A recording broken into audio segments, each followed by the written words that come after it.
put Dr. Being next to Malachi. You can't put the Honorable Elijah Muhammad next to Malachi. You really can't put none of them next to him. However, he still paid love to them. He still paid homage to them. And everybody acts like he does not exist. But that's the master teacher in the belly of the beast. But y'all got whole movements to get everybody else free. Y'all done brought attention to everybody else. If you can abandon the master teacher, the one who cared about us, you deserve what's coming to you. Go toe to toe with me. I'm nowhere near on Malachi York level. They will never say, you know what, I'm not actually nowhere near that man level. They'll be like, yo, you know, so yeah, Malachi is cool. He's cool. What? How is he cool? When before him, all y'all niggas who say Grand Rising, y'all was saying good morning, just like everybody else. Don't act like y'all came up with this shit. Before him, all y'all niggas was saying understand, because that's all you had, an understanding of shit. Didn't none of y'all translate the books? Didn't none of y'all reintroduce a dead language of ancient Kemet? None of y'all did these things. So then how is he cool? How is he just somebody? When I'm humble, I might list other people with him. When I'm humble, I don't gotta be humble. Being humble don't mean you telling the truth about how this shit really rock either. It just means you considering other motherfuckers' feelings. You can't put nobody next to Malachi York. Lie and say you can't.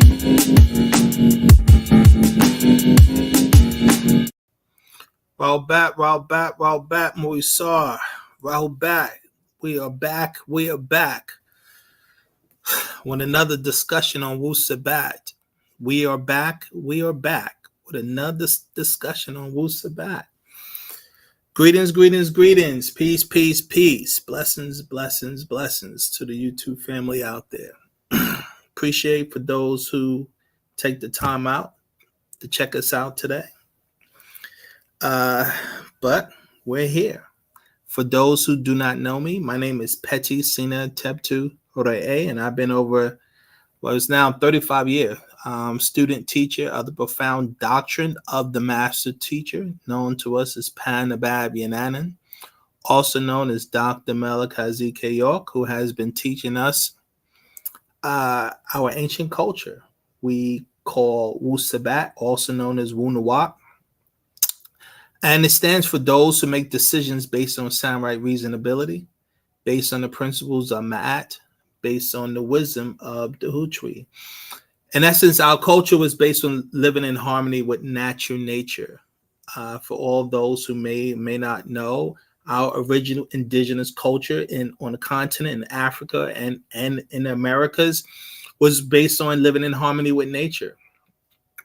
And we argue the suffering and the troubles that Nagaro people, woolly hair, melanated people, African people, indigenous peoples around the globe, the suffering that they're dealing with is due to the fact that they've forgotten their original culture. They've gotten away from the original culture of Wu-Sabat or Nupu. It's another name for Nupu and Noon. That was the original way. And we've embraced foreign cultures, and that's when the suffering started. We embrace foreign cultures, in particular Western culture, which is adverse to nature. Everything about the European systems and culture is literally adverse to nature. It's based on chaos and mayhem and deception and lust and lies and murder and you name it. It is, and we've been living this culture specifically for the last 500 years, and we paid that heavy price, a lot of suffering. And that's why you see the degradations all over the planet, because we're making decisions based on the cultural values that we've learned here in the West. And those decisions lead to our self-destruction, our decisions to drink, smoke, eat bad food, listen to bad music, follow bad people, practice bad ways. And then we're wondering why we're suffering. We're suffering because of the decisions that we're making. And only you have the power to change your decisions. Only you have the power to change your decisions. Only you have the power to change your decisions. You're making decisions each and every day you wake up. From the time you awake to the time you go to sleep, you're making decisions. And when you look at the combined suffering of Nagaro people, melanated woolly hair people around the globe, and you see this chaos with us, it is an accumulation of the decisions that we made. The conditions we choose to live in, the people we choose to deal with. That's what the suffering is all about. And so the master teacher came incarnated, one among us, who has been restored with the right knowledge, who has came as the mujaddid, the reformer, the one who came to reform us back to our original culture when we ruled as a people. One of the things the master teacher explains, if we want to get rid of the suffering, then we have to stop doing things that creates the suffering, which means we have to adapt the culture of our ancestors when we did not have this level of suffering. And we had a high and very advanced culture. It's one of the reasons why we always tell people, if you have the ability and the means, visit ancient Kemet, ancient Egypt, ancient Tamaray. Go visit that place in ancient Egypt. I know it's controlled by the Pale Arabs. Unfortunately, they're making a fortune off of our lands, claiming that they're the original and we're not. When they know, everyone knows that the original Egyptians or so-called Tamarians are woolly hair, melanated people. And when you go visit ancient Kemet, you see the power of our culture. You see that we've come from a very advanced culture to build the pyramids, the Giza pyramids. That pyramid stands about 40 feet high. It's a 40 stories, not 40 feet, but 40-story building. A 40-story building, and they claim it was built close to 5,000 years ago, which is a lie. It was long. It was built longer than that. But even if you take the date they give you, which is about 4,500 years ago, 2600 BC, they said, which is about 4,600 years ago, for us to build a 40-story building 4,500 years ago, when the Europeans in Europe were running around in caves, they were extremely primitive when we was building an advanced construction like that. That tells you we come from a very advanced culture in Africa. Egypt is an African nation. It's in the African continent. Don't let anyone fool you, because you got silly Negroes out there talking about, no, the Egyptians aren't black. I mean, Egypt is in Africa. Africa is indigenous lands of woolly-haired, melanated people. Anyone who's not woolly-haired and melanated who lives in Africa migrated to Africa. They're not indigenous from there. So stop letting these people trick you. And, because the Europeans, they're going to lie. Unfortunately, they're going to lie about the origins of Tamaray, because that is evidence that you came from a very sophisticated and advanced culture. So I highly recommend, and the master teacher recommended, for those who have the ability, it is important to visit ancient Kemet. I haven't even done it myself, and I've traveled a lot, and that's my fault. And that's something that I have to put on a map, something I've been trying to do it's not that I have been trying, just been a lot of distractions, and I do and plan to do it within the next couple of years. And maybe for those who are interested, we all can maybe create a group and go together. Let me know. But with that being said, so our discussions, for those who are familiar, we're talking about our culture of Wu-Sabat. In today's lecture, it's named, Are You a Celestial Being or Are You a Terrestrial Being? Are you a celestial being? Are you or a terrestrial being, right? That's the name of today's lecture. And in this lecture and discussion is based on a book that the master put out on this very topic. Let's see if I can locate this particular scroll. But the master teacher put out a book on this very subject right here. Celestial being or terrestrial being? Which one are you? Celestial being or terrestrial being? Which one are you? In essence, a celestial being means of the stars. Terrestrial being means of the earth. And it's very important, because the master teacher explained to us he came here for those individuals who are celestial in nature, and not those individuals who are terrestrial in nature. If you look at the thumbnail that I used for this video, you see two images. One image of melanated beautiful black women meditating, and another image of that beautiful sister, sexy red, but she's flashing money. So obviously the sisters who are meditating are celestial in nature, and the beautiful sister, sexy red, she's a materialist. She's terrestrial in nature. It's nothing, I have nothing against her, but those are two different mentalities that we have among our people. And those are two different mentalities we have within our own Sabaean nation. So which one are you? Are you a celestial being, or are you a terrestrial being? In fact, I want to play an audio clip of the master teacher talking about that, talking about he came here for the spiritually minded students. He came here for celestial minded people. He didn't use the word celestial, but he's using the same concepts he's here for those individuals who are connected to our spiritual family. Back then, this lecture took place back in 1993 when we was upstate New York. So we were still using the terminology of the Elohim instead of what we say today is the Nathar, right? We know better that we identify our ancestors. We call them the Nathar. We used to say the Elohim because that was our transition out of using biblical language into our original indigenous names and language that we use today, right? So I want to play this. I played this once before a while ago. I forget what lecture I did this on, but as a reminder, it's always good to hear these words of wisdom, right, from the master teacher, where he's talking about the individuals he came for. Another name for is, we said 144,000. These are the individuals within our community who've developed themselves spiritually. This is what he's looking for.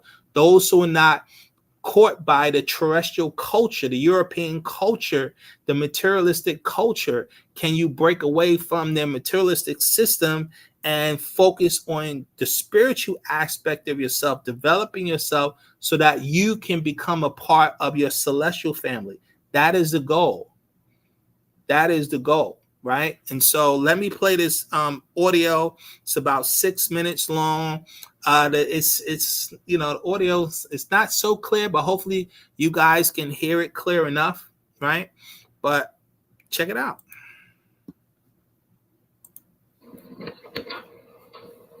And do evil continuously. The follow, so the breeding process has to be a gradual thing. So yes, there are good beings and bad beings. The elders are looking for 144,000 of their children to take up with them, so that they can be groomed and come back and teach the children of Adam. That's why I said they'll reign with the Lamb, and then they'll come and ride back forth, and they will teach, and they will conquer the devil and the false preachers and the false Christ and those souls with them and those who have the mark of the beast. We're looking for those who have the mark of the Father and his name on them, not just Adam people, because you have just Adamites here. They came from Adam and Eve and Seth. Then you have the sons of Allah who mixed in with those people and produced their own children, and they lived with them. And you had the sons of the evil who mixed in here, and they had sons, and they took good women and mixed with them. So the planet's confused emotionally. Because people here look good, and people here that are evil. Sometimes a wife can find out after 10 years my husband's a demon. I just realized my husband is a demon. And she might not want to deal with that reality because she loves him. That's called Beauty and the Beast in the movie. She does not want to accept my man as a devil. Or his brother might not want to accept my wife as a demon. All she does is try to pull me towards beggars, materialistic things. That's because they're all mixed in. How they look just like you. They have nappy hair, black skin, wavy hair, but it's you. They talk like you, they walk like you, but they have this inclination towards evil. Things are always happening to them. The other side of happening to them is the other people that I reached out to on a tape a long time ago, because I knew that they would hear this and they would come towards me. But I said, there's a certain group of people out there, you know who I'm talking about. You see that the world is against you. You feel that everybody's out for you. Everything you try to do, they block it. School wasn't working. People say, I just can't learn in school. It's not that you can't learn in school. Can I talk frankly here? Your mind is allergic to boom. See, angelic beings are allergic to bull. They don't fit well in the public system. They don't grab onto Columbus discovered America and crap like that. Black devils are your black intellectuals. For one, they fit right in society, graduate with 5 letters from college and assimilate all that devilish knowledge in their head and go out and teach it. But you said, I can't seem to get along in school. I can't learn this crap. The teachers don't like me. I'm not interested in being on the football team. That's what you start doing. You start withdrawing and putting on records and listening to music all day. You don't listen to music because I'm so depressed. I can't find a woman I like. Because you can't trust them. Or he said, you can't find a man I like. You can't trust them. I don't know what I like. Your shoes, you be standing in front of a store looking at shoes for hours. I like those. I don't like those. Oh, okay, I'm just going to give me those. You do not fit in. You know, the reason why you don't fit in is because you do not belong there. This is not your place. And you're never going to fit in. But you are able to assimilate. You're able to fit in a sense where you can hang out with a crowd of people and not really be one. Socialize with people and laugh at their jokes when they're not really funny to you. Be led to a party you didn't want to go to. Drink something you wasn't interested in drinking. Smoke a reefer you wasn't really interested in smoking. And have a girlfriend you don't really like. Or a husband that you're going to need somebody. You're not from here. You will have to be gathered at a cold time. You'll hear a voice and it'll tell you what to do. That's what I'm really here to teach. All the rest of y'all, I don't care where you go. Because you're not a part of us. And the strange thing, if that bothered you, then something must have clicked inside saying that I want us. You know what I'm saying? They would say, glad. Some people say, wow, I'm glad you hear us. They saw themselves, you see, when that happened, if you saw yourself with me, you was all right. If you didn't, then wonder why you didn't. Oh, he's talking about leaving me. I didn't mention no names. You can read into it yourself then. Your soul will tell you. You know what I'm saying? I'm only here for the children of the extraterrestrials. The Elohim. I'm not here for sons and daughters of Adam. You have religions, you have prophets, you have every kind of religion. You stone your prophets, you kill them. You try to make me a prophet so you can stone me. You want to make me Jesus so you can crucify me. That's how y'all want to live. It's not like those days are over. We're here strictly for the extraterrestrials. And they're here and they're extra. They don't belong here. And they know they don't belong here because they just don't fit it. We don't have ugly or pretty. Well, if you think you're pretty because your nose is sharp, you got a European soul. If you think another person is ugly because they got a big nose and big hips, you have a European soul. You understand what I'm saying? If you look at a brother or sister who has very African features, and you saying, ooh, he's ugly. And you look at somebody over here, and they have very European features, and say, wow, she's pretty, you have a European soul. If you catch yourself in the mirror trying to thin your lips while you're making them, you have a European soul. If you gotta have that hair hanging in your face like a spider, you got a European soul. You know what I'm saying? There's a lot of things that they have gotten inside of our system to destroy us. And you better look inside and do some soul searching. I'm telling you, the journey is not out, it's in. The first journey is in here. You gotta go inside first, and we'll meet there. Not outside. Stop looking in the clouds of spooks. They're not there. You have to go inside, soul search, and clean the house. You know whose mess is going to be in there? Your mess. Your bad habits. If you can't clean it because you find yourself always regressing back to the negative, then realize what you are. Catch up with yourself. Oh, back. So you heard that. Doing soul searching, right? Are you a celestial being? One who's looking to develop themselves spiritually? Or are you a terrestrial being grounded in the materialistic culture? As you already know, majority of our people are terrestrial in nature. And the master teacher overstood. He had two types of students, one that was celestial minded and the other that was terrestrial minded. He understood that. And that's what he was trying to point out. As you can see, I was clicking through certain images. This is Taweret, and one of the deities in ancient Kemet who represented childbirth, connected with the hippopotamus, Taweret.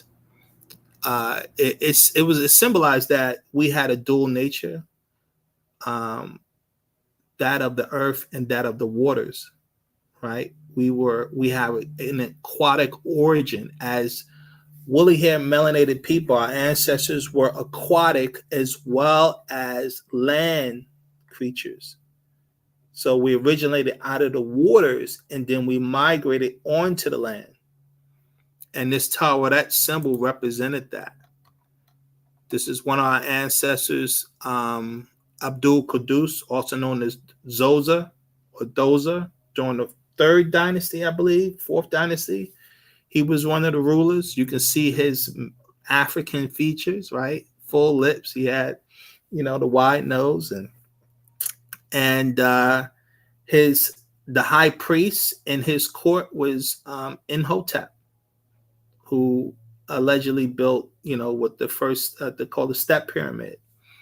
And so it was Zoza and Imhotep. Both of them were masters. Both of them were part of the 24 elders. This is Nisutet T, the female ruler T. Don't say queen. People stop using that terminology. Queen is a sign of the demon. It's in the Bible. The great harlot represents the queen. We have to stop calling our people queens and kings. King represents the ancient term for the spell. Kingu, as the master teacher explained. We didn't call our ancestors did not call themselves kings and queens. That has nothing to do with us. That is directed at the Europeans. That has nothing to do with us.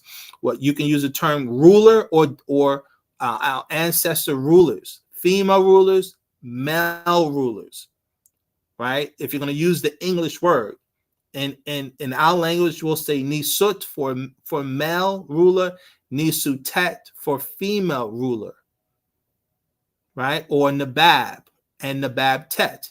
So a nabab would be a master, a male master, and a nabab tet would be a female master, which is what they were. If you notice, she has a cobra on her forehead, which meant that her third eye was open. And so she was able to communicate interdimensionally with our ancestors, with her celestial family on a higher dimensions. We're going to get into that. This is what makes you a celestial being. Again, more images, right? This image of the ruler in the front, he has the cobra. It's supposed, I believe they copied this after Taharqa. Again, he had the cobra on the forehead, meant that his third eye was open, that he was in tune with the higher celestial realms. Here you have George Washington, how they copied our culture, our symbols. They stole our symbolisms, right? We represented the 9, they represent the 6. You turn the 6 upside down, you get a 9. You turn the 9 upside down, you get a 6. So what does that mean? That means when 6 ether children come into the realm of 9 ether, they take our culture and turn it upside down to fit them. That's why it's constantly been said that they've been stealing our culture, the Europeans. And then they twist it and change it, and then it becomes theirs. It's not ours anymore, which is what they've done to hip hop. Hip hop is not what it used to be. How it started in the 70s and the 80s when it turned into culture and knowledge and positive things to help our people. Groups like Brand Nubian and De La Soul and Tribe Called Quest and KRS-One and Public Enemy and Stetsasonic. We had many rap groups, a lot of them who were talking about very positive things, uplifting things, culturally minded things. Then comes the Mukasu infiltrated it and then started to finance all of these groups who started talking about the negative things that they were experiencing. And they promoted the negative stuff. And then Puff Daddy comes out with the sex and the money. Cash Money crew, the money again, pushing money. 2 Live crew out of Miami pushing sex. And now look at rap, the Sexy Red, sex. Anyone who saw the BET Awards, you know, I didn't see it. I saw clips of it, but it basically promoting degenerate culture. People were complaining about it, and I'm happy they were. Right? You see how they take our stuff. This is a set and har, right? When the Romans came in and conquered Egypt, the Greeks and the Romans, they copied it. That's the Mother Mary and baby Jesus. That's 6 ether taking 9 ether's culture. You see the cobra on the heads, the cobra on the foreheads, right? Men, our third eye was open. You see the Mukasu. He didn't put that. He didn't put the cobra on there. He didn't put it on Mother Mary. He didn't put it on baby Jesus because their third eye is closed. They have no connection to the celestial realms. That's the difference between whether or not you're a celestial individual or you're a terrestrial individual. I just want you to be clear that this culture was acknowledged by our ancestors. This is how our ancestors lived. They was in communication with the higher dimensional realms. This is why the master teacher came here, to re-educate us, right? This is another image of Asar, Aset, and baby Horus. You notice Asar was green. Anyone who looks at the images in ancient Kemet, you see Asar was painted green. Not just him, a lot of our ancestors, Ptah was painted green. Why? Because green is the original color of our melanin. I repeat, green is the original color of our melanin. We're brown. We look brown today because our melanin became toxified. We're brown today because our melanin became toxified. If you want to do some research on that, I've said this before, look into a brother by the name of Carol Bonds. Carol Bonds, I've talked about him before. And just as a reminder, if I can pull him up so that you can get an idea of who I'm talking about. This brother by the name of Carol Bonds. And he's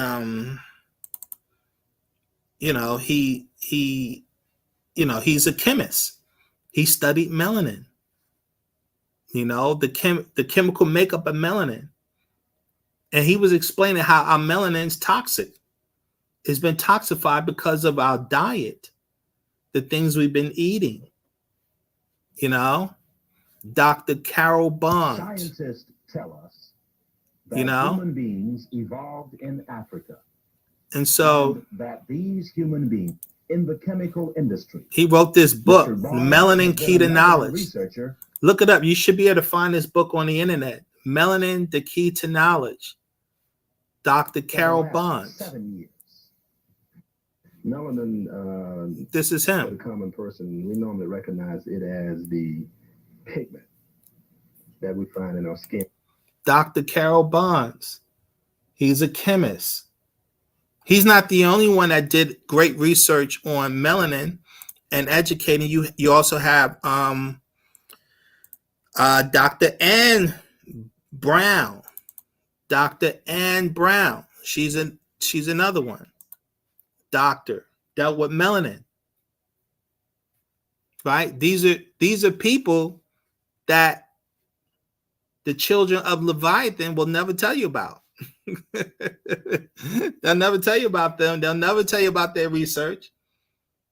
You have another brother, Dr. Richard King. He was a medical doctor. I believe a brain surgeon.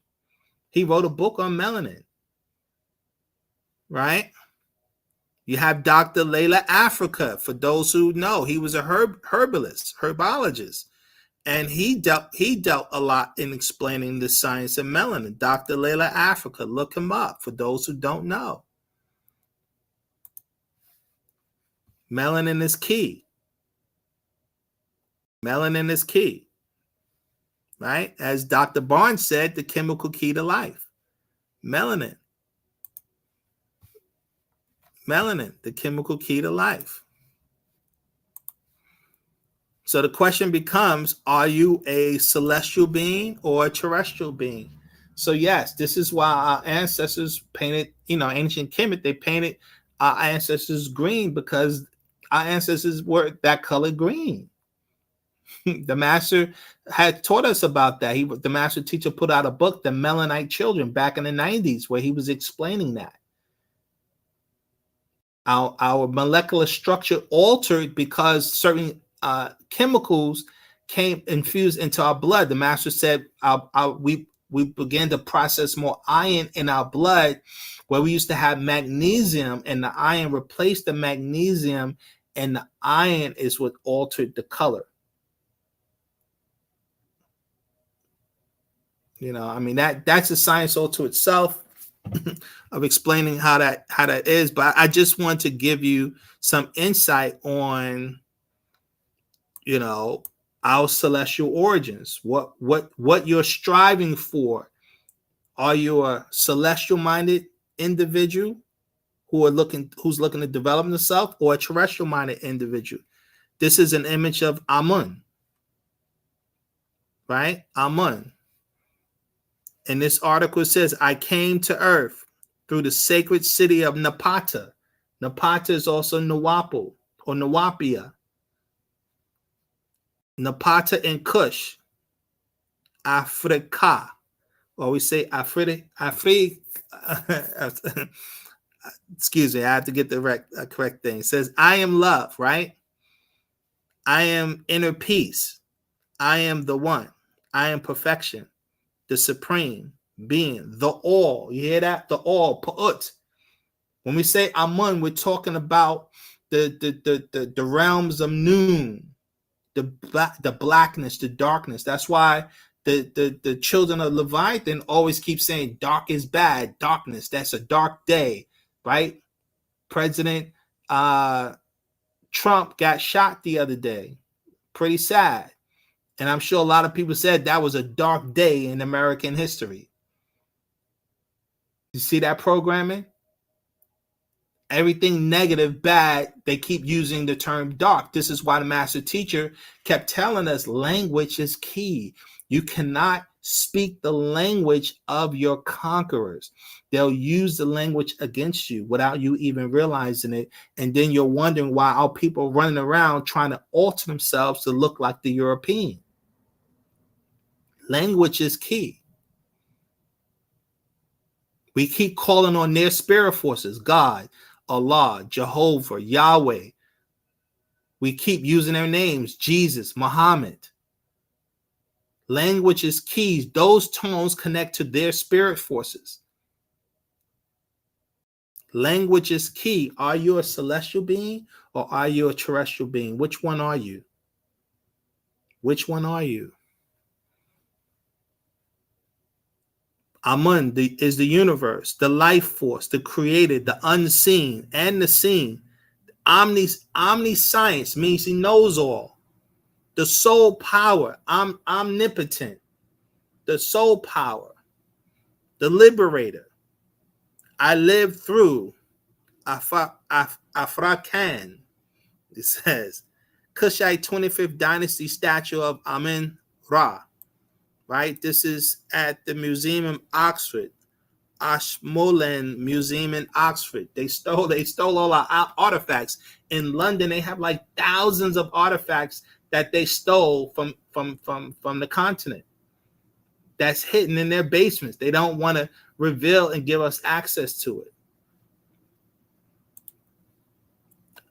This is Amenhotep III, the husband of the female ruler Nesutet.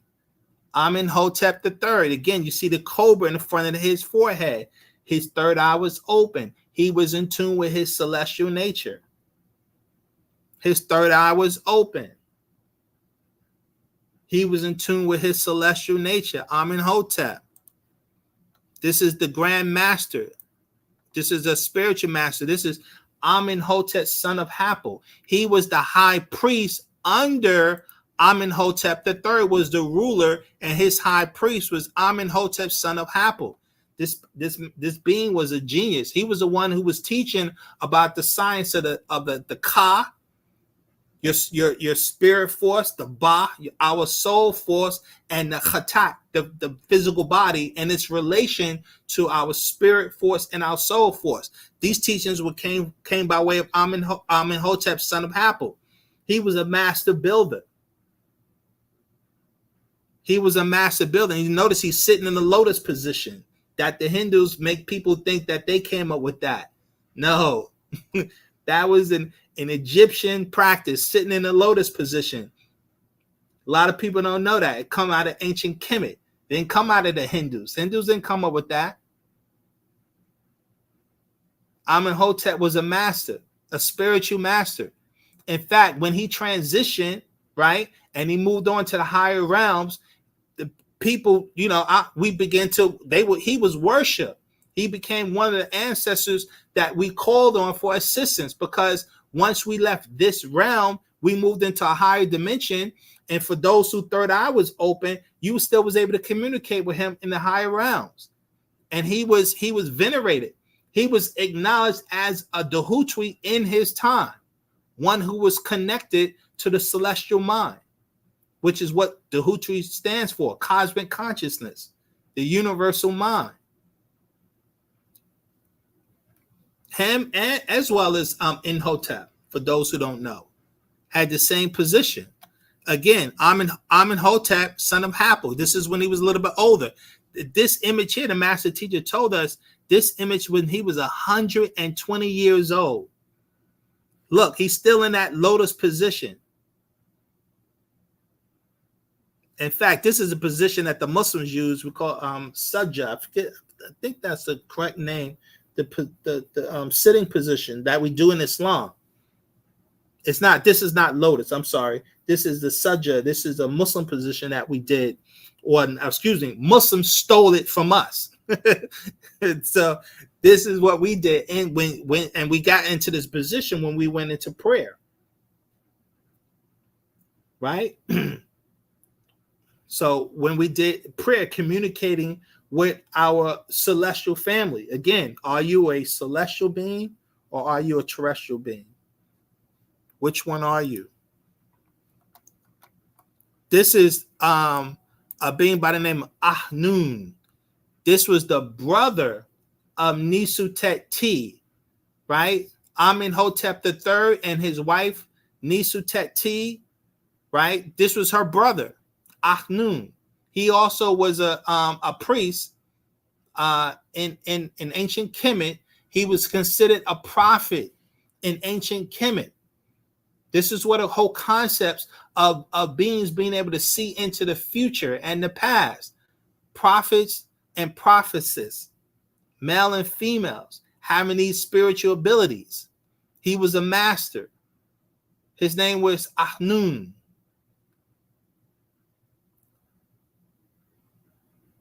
These are things that we would never know. They're not going to teach us. This is why the master teacher was saying in that recording, you go to their school systems and you get miseducated. You get taught information about false science and false mathematics to mislead you and miseducate us. And that's what makes our people terrestrial minded. Because the Mukaso doesn't have any celestial knowledge to teach. And any kind of celestial knowledge that they have, they keep it for themselves, because that's where real power comes from.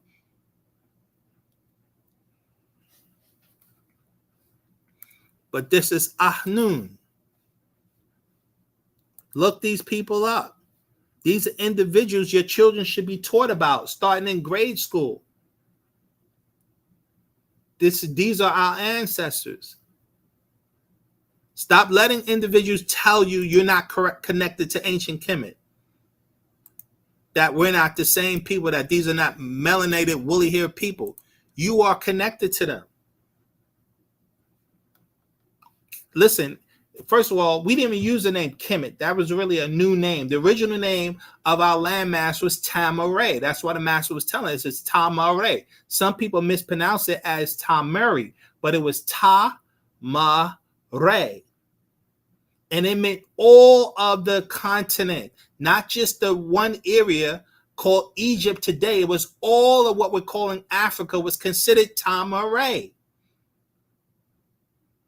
Sheikh Anta Job, Sheikh Anta Diop made that clear. He taught that. For those who don't,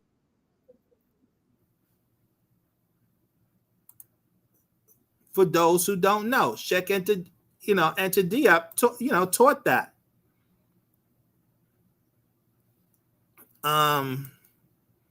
These are the images of our toxic culture. I pulled up some of these images. It's sad. Some of the things that we're doing. Again, because we're living European culture, and so we learned a lot of bad habits.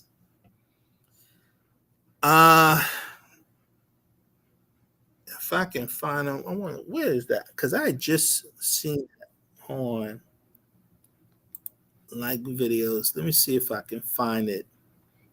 Where Sheikh Anta Diop I had recorded. And family, if you haven't listened to Dr. Amos Wilson, please listen to him. This brother was ahead of his time in the things that he was teaching. He was a psychologist.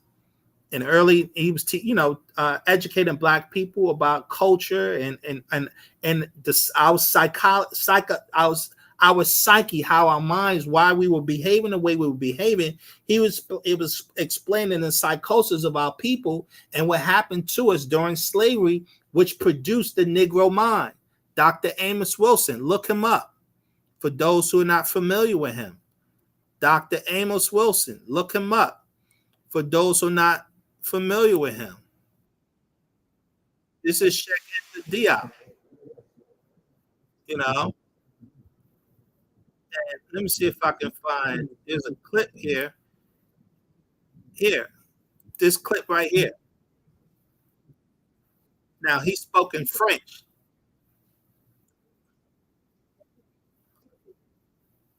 So this is his translator.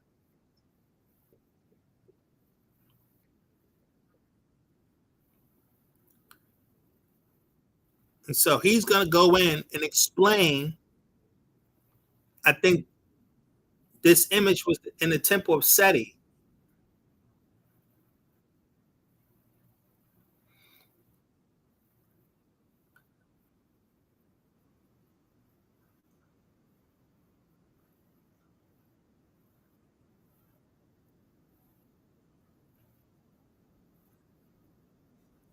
Okay, so they said this image was found in the tomb of Ramses III, right? I'm gonna translate it for y'all, but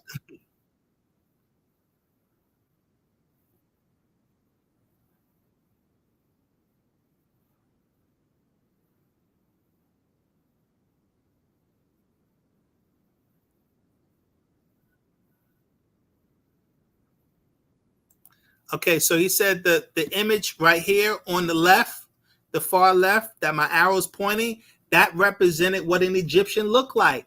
You see that? It looks like the modern day Nuba people that lives in South Sudan. That's the image. That was in the temple of Ramses. Mukasa don't want to show you that. That's what an Egyptian looked like. This is what Sheikh Anta Job is saying. Then he goes on to say,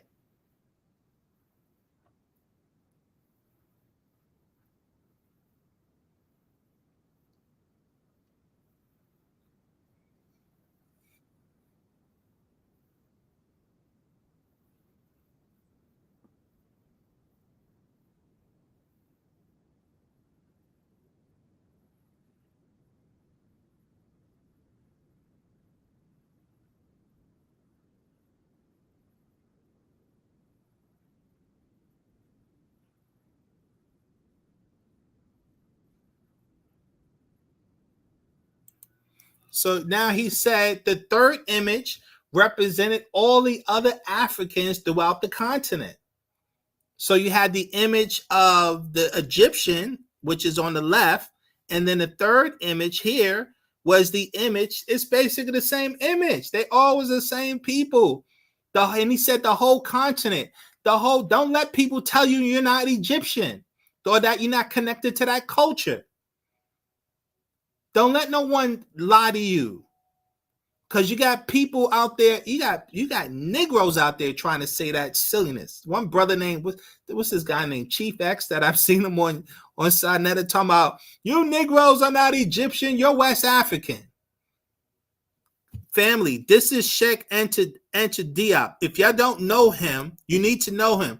This man debated all of the top so-called Egyptologists in the world during his time in 1974.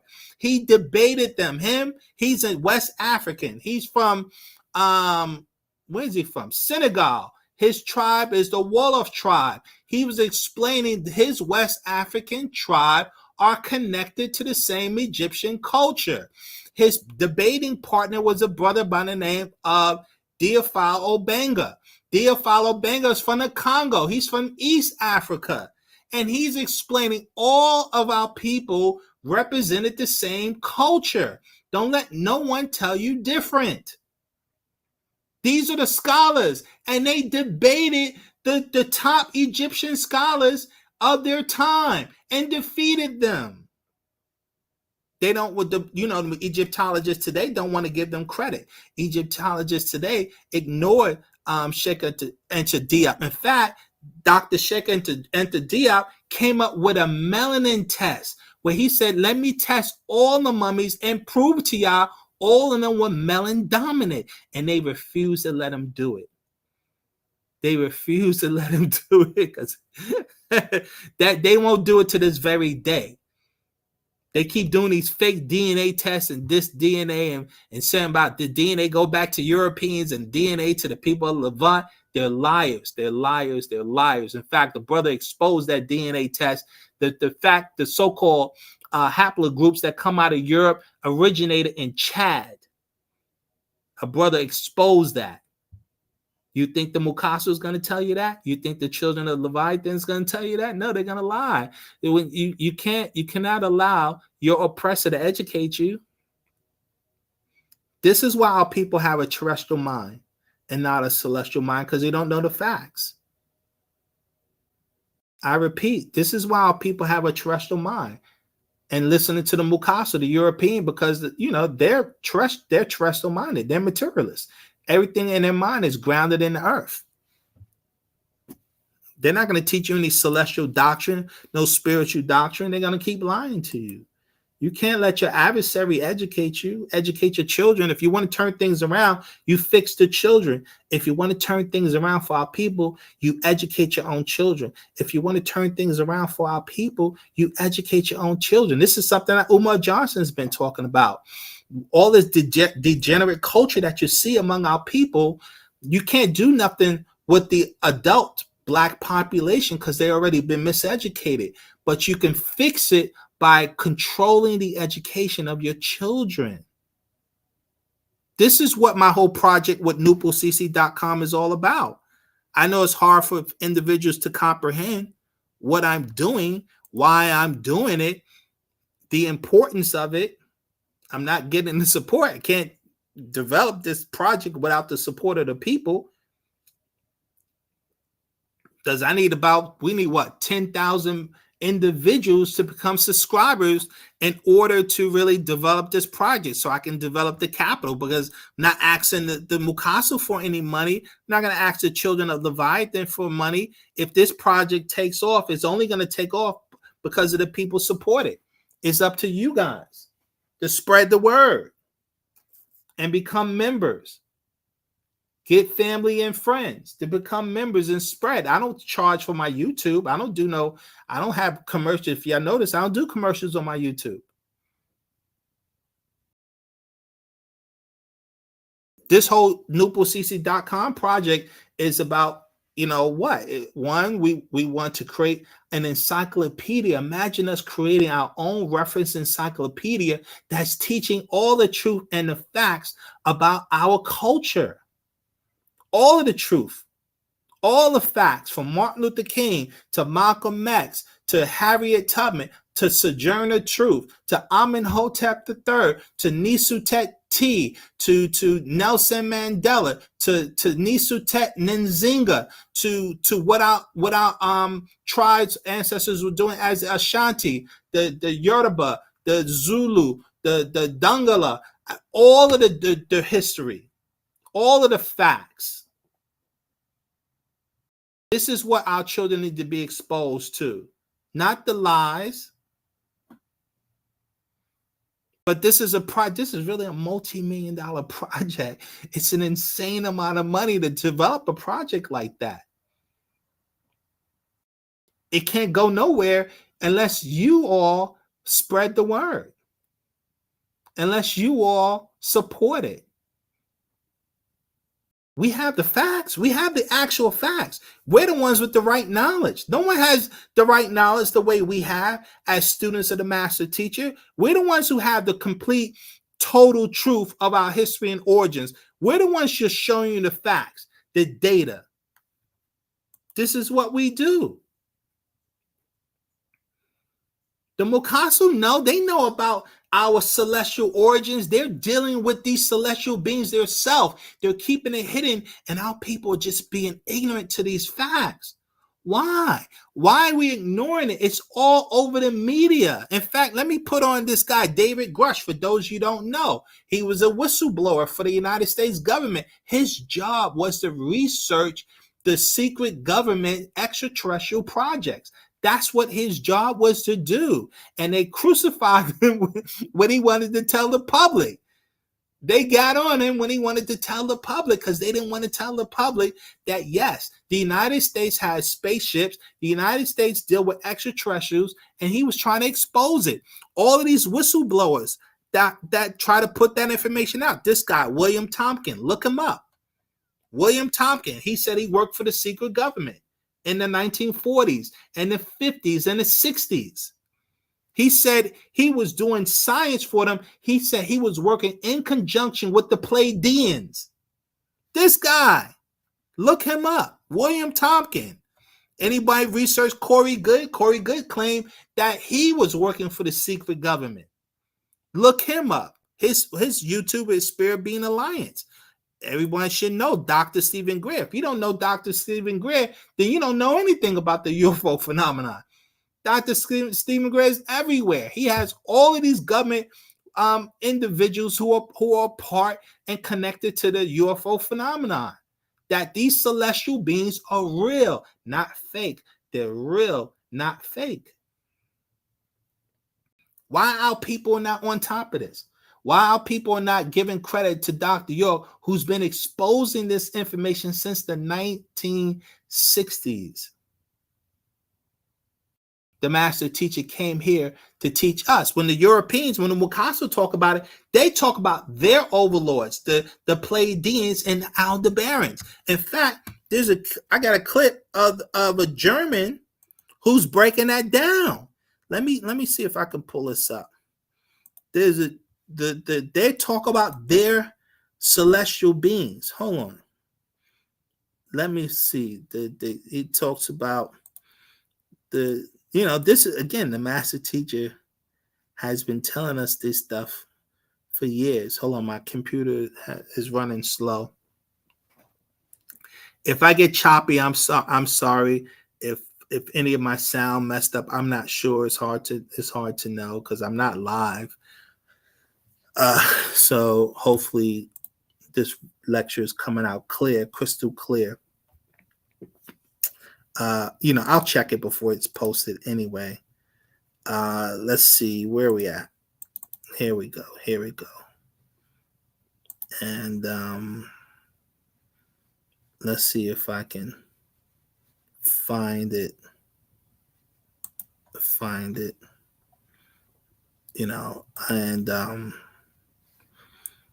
But I'm just pointing out it is so important for us as a people to become aware of our own celestial origins, because by becoming aware of your celestial origins, then that is what will inspire you to become a celestial being rather than a terrestrial being, right? you know, and it's because we've been being miseducated. Our people don't know any of this knowledge. They don't know. They're not being taught, or they're not doing their homework. They're not researching anything. And this is the problem that we're dealing with. You have to research. You have to look into this information. The information is out there. You know, the information is out there.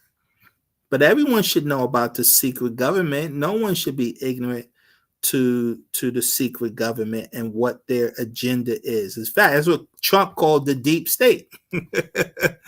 You know, somewhat. He's not in tune with the real stuff, but somewhat. In fact, you know what? Let me. I want to upload. I want to show you this. Where this is at.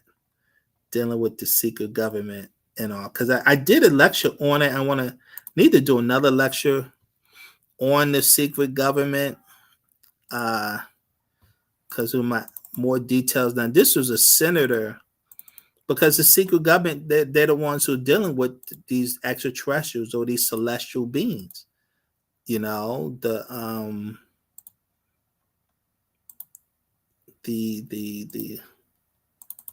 secret government. And so it's important that we're aware of it. You know, it's real important. But this is a senator back in the 1980s during the Iran-Contra scandal with Ronald Reagan, where they was selling drugs. They was basically, the government got exposed for selling drugs, or really the secret government. They selling drugs to raise money for their the secret space program. Look it up. The United States government, or the secret government, it's not the United States government, but the secret government, because the secret government is worldwide. It's not restricted to no one country. A shadowy government with its own Air Force, its own Navy, its own fundraising mechanism, and the ability to pursue its own ideas of the national interest, free from all checks and balances, and free from the law itself. That's Senator Inuit. He was a senator, I think, from Hawaii during the 1980s. Right? 1970s, 1980s. He was talking about the secret government, shadow government. John F. Kennedy talked about the secret government. The Dwight Eisenhower even talked about the secret government, the military-industrial complex. He was talking about the secret government. So here's David. Until now. Just hours ago, we finally got Rubio on camera, and what he said, it is big news. Senator Rubio says Grush is not the only high-level government official to come forward with these kinds of claims. There are others, he says. Let me say that again. Grush, who you saw on our air, is not the only one to come forward, according to Rubio. Others have come forward in secret to Congress. News Nation's Washington correspondent Joe Khalil just wrapped up an interview with Rubio a little while ago. He joins me live now. All right, Joe, this is quite a development. I know you've been trying to track down Rubio for quite some time. I don't think any of us expected him to say something this explosive. Break it down for us. Yeah, it was a big deal, Brian. And so let's start off with the fact that Grush himself, self-admittedly, is a secondhand witness bringing these claims forward, right? So he is not in the rooms seeing these alleged aircraft. He's not involved with these alleged programs that exist, but he was talking to people who have seen those things. He was getting information from people who were in those programs. Well, tonight, Senator Rubio said that he, the senator, has heard from those firsthand account witnesses to some of these claims. And I tried to press him and asked him in a number of different ways. Okay, the people who are saying that they have seen these things up close and personal, spacecraft and others, you have heard from those people who made those claims. And here's what the senator told us. I'm going to play a big chunk of our exchange. We'll say there are people that have come forward to share information with our committee over the last couple of years. I would imagine some of them are potentially some of the same people that perhaps he's referring to. I want to be very protective of these people. A lot of these people came to us even before these protections were in the law for whistleblowers to come forward. Sorry, people who have had firsthand knowledge, who claim to have firsthand knowledge of seeing this type of thing? Or have firsthand knowledge or firsthand claims of certain things. Some are public figures, and we've heard from them in the past. Others, have not shared publicly. And so we're trying to gather as much of that information as we can. And the reason why I'm being cautious, I'm not trying to be evasive, but I am trying to be protective of these people. Some of these people still work in the government. And frankly, a lot of them are very fearful of their jobs, fearful of their clearances, fearful of their career. And some, frankly, are fearful of harm coming to them. So that category of people who have firsthand knowledge, who say they have actually seen these kinds of things, do you find many of them credible? Well, I don't find them either not credible or credible because we have no basis. Understand some of these claims are things that are beyond sort of the realm of what any of us has ever dealt with. What I think we owe them is just a mature, understand, listening and trying to put all these pieces together and just sort of intake the information without any prejudgment or jumping to any conclusions in one direction or another. I will say I find most of these people at some point, or maybe even currently, have held very high clearances and high positions within our government. So you do ask yourself, like, what incentive would so many people with that kind of qualification, these are serious people, have to come forward and make something up? So Brian, not exactly saying yes or no that they're credible or not credible, but he said he doesn't see a reason for many of these people to fabricate these kinds of things, and says that they are serious people. And you just heard him, in high levels of the government, some of them even still working in those capacities. He did go on to say, we have to be cautious about this because we don't want to jump to any conclusion one way or another.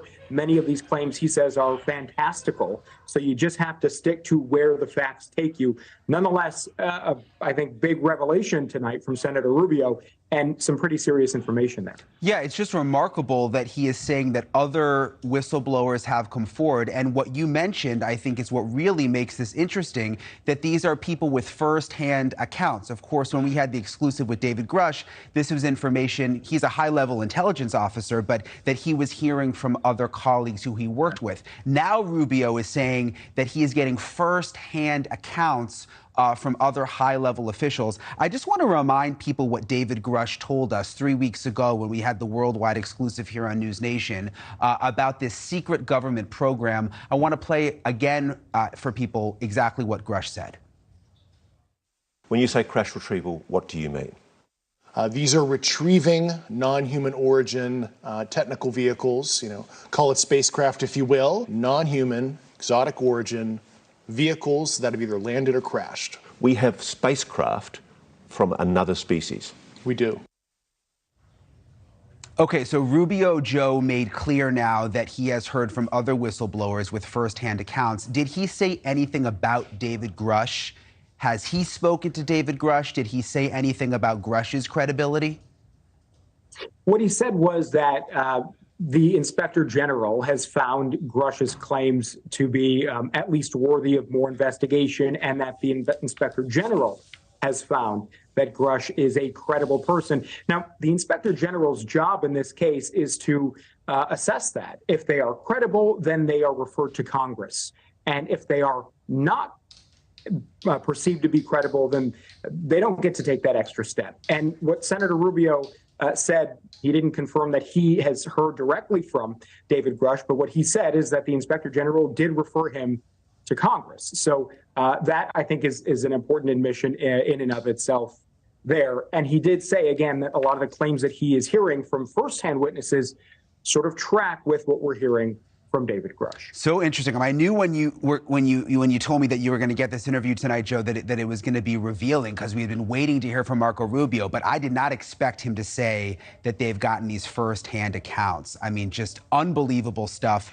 Joe, thank you so much. We appreciate your reporting today. Thank you for watching. Go to newsnationnow.com to find News Nation on your television provider. And don't forget to click the red subscribe button below to get more of News Nation's fact-driven, unbiased coverage. And yeah, I mean, it's we're not paying attention to this. Our people are not talking about this. This should be talked about more than, unfortunately, what just happened to Trump. about the fact that there's a secret government that's dealing with extraterrestrials, and military people are working for the secret government dealing with extraterrestrials, and they're not telling the public. They're not telling the general public. What could be more important than that? And that's why the master teacher came. The master teacher came to educate you about your celestial origin. But the question is, are you a celestial being or are you grounded to being a terrestrial being? That's the challenge. Most of our people are terrestrial minded because that's how they've been educated. That's how they've been conditioned. They ignore anything dealing with the celestial forces. You know, the master's been talking about this for such a long time, but again, our people haven't been able to catch on. As students, you know, they haven't been able to catch on how important this is. Let's see. I want to find another scroll the master put out.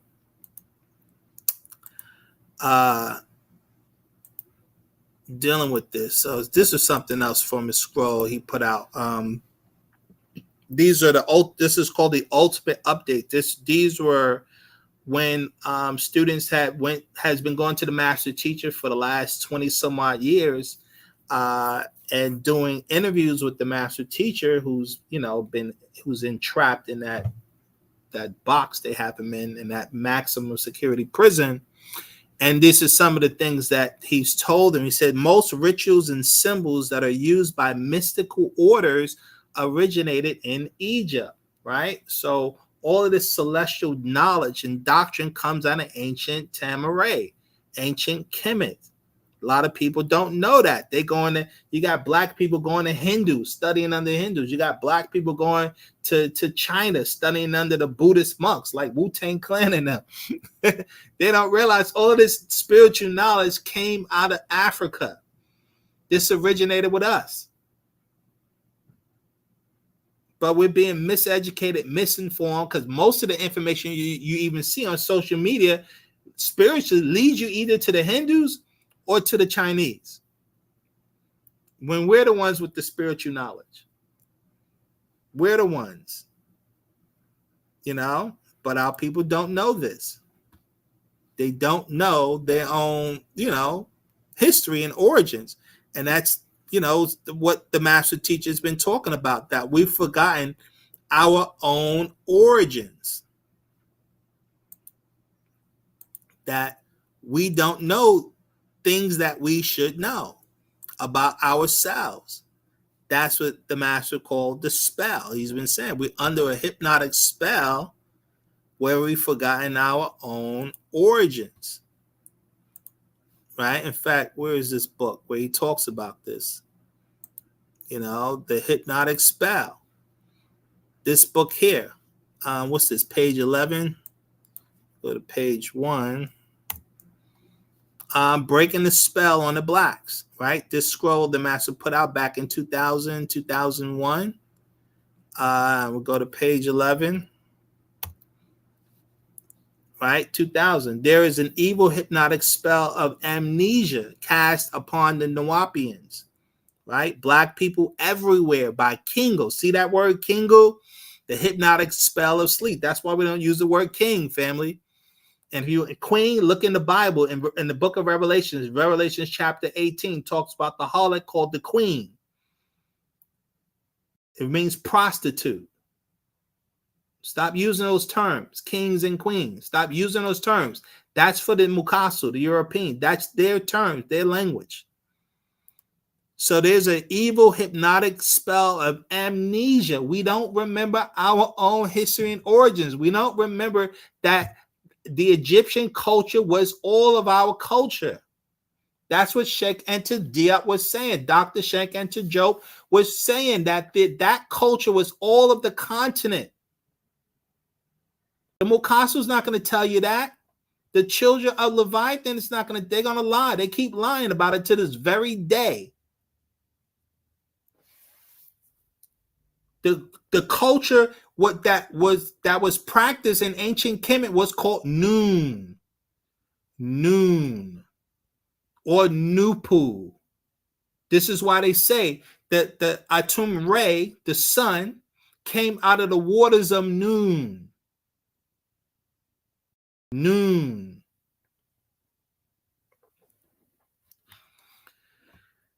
That was the culture. Noon. Nupu. Wu-Sabat. Sabat. Saba. Saba. Come on, Queen of Sheba in the Bible? Saba. Queen of Sheba connected to what? Ethiopia. That's why the Ethiopians said that they're connected to the Queen of Sheba, Saba. Saba is connected to Sabet or Septet, the star system Sirius, Septet, Septu. Saba means of the stars, from the sun, people of the sun, children of the sun, Saba, Sabaeans. Sabat, Wu-Sabat, those of the stars, the suns. Noon, Atum Re, the sun came out of the waters of noon. We came out of the sun. And Atum Re gave birth to our ancestors. Nababtat, Hatat, Satak, Asar, Aset, Nuttat, Nut, Shawa, Shu, Tefnut, Tafafnatat, we say, Sabab or Geb. Those are the children of Atum Re, the children of the sun. They call it the Sedeptu, the nine. See that? The nine ether. The 9 mind children. The 9, all of this was ancient Tamaray, all of the continent. This was the culture. This was the culture. Our doctrine was a celestial doctrine. It dealt with the star systems, the heavens that we came from Septu. That's what the Dogons are telling you. Septu, we're connected to Sirius. The Zulu even said the same thing. Are you a celestial child or are you a terrestrial child? Which one are you? All students of Wu-Sabat supposed to be celestial minded, supposed to be developing themselves spiritually. How can you call yourself a child, a student of Wu-Sabat?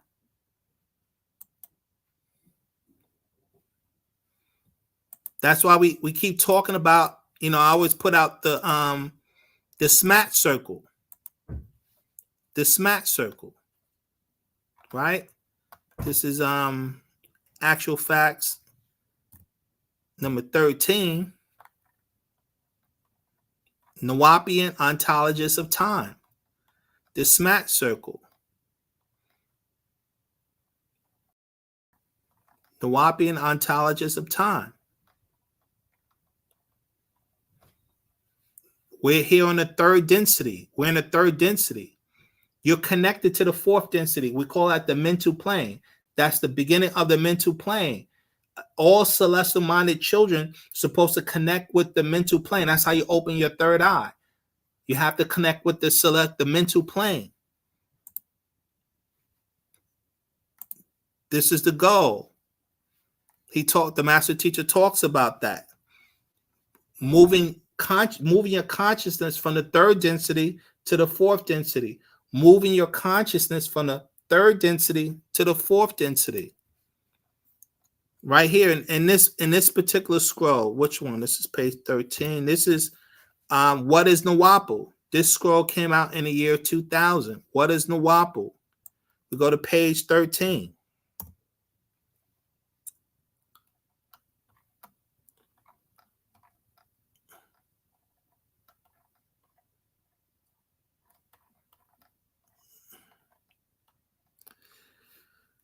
He said 9 ether forces first visit the minds of their posterity. Our spirit forces, our 9 ether spirit forces first visit the minds of their children because they know that nothing can be done right unless the mind is right.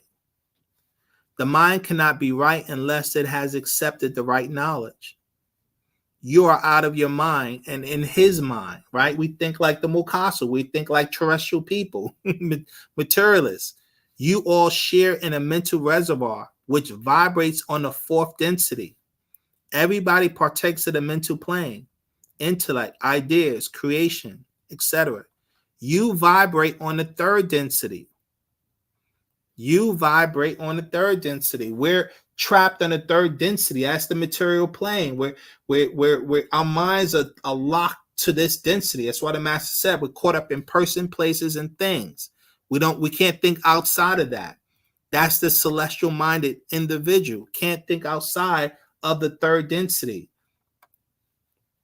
But our minds are connected to the fourth density, but you have to develop yourself spiritually so that you can connect to the what? Fourth density. To move your consciousness to the fourth density. This is the goal. This is another scroll. This is page 111. This scroll right here. Are there UFOs in your midst? This scroll came out like in 1996, 95, 96. We can go to page, let's see where we at. 111. Page 107. He says here in this paragraph, God consciousness, or the first stage being in the all, connected to the creative force, the all, pa'ut, right? It started at the fourth density. So when you connect to the fourth density, that's when you're connected to the creative force. You're in tune with it. That's the goal, right? It started at the fourth density, up on to the ninth density, which is awe-inspiring to humans of the third density. It is far more demanding to develop the full spectrum of awareness. It is up to individuals to create their own destiny. Basically, you're saying that it's very difficult for mortals, humans, to connect to that fourth density, to move your consciousness, to increase your vibration, to connect with the fourth density. That's why I kept showing you our ancestors had the cobra, the symbol of the cobra on their foreheads. Right? You see that? Amenhotep, he has a cobra on his forehead. That meant he was in tune with the fourth density. He was in tune with the fourth density. Those are our ancestors, right? He was able to communicate with our ancestors who lived in star systems that were vibrating at that density. We live in a star system here on Earth that's vibrating at the third density. We're multi-dimensional people, multi-dimensional beings. So when your third eye opens, you can communicate with star systems of different density. You can communicate with star systems that are vibrating on the fourth density, fifth density, 6, all the way up to 9.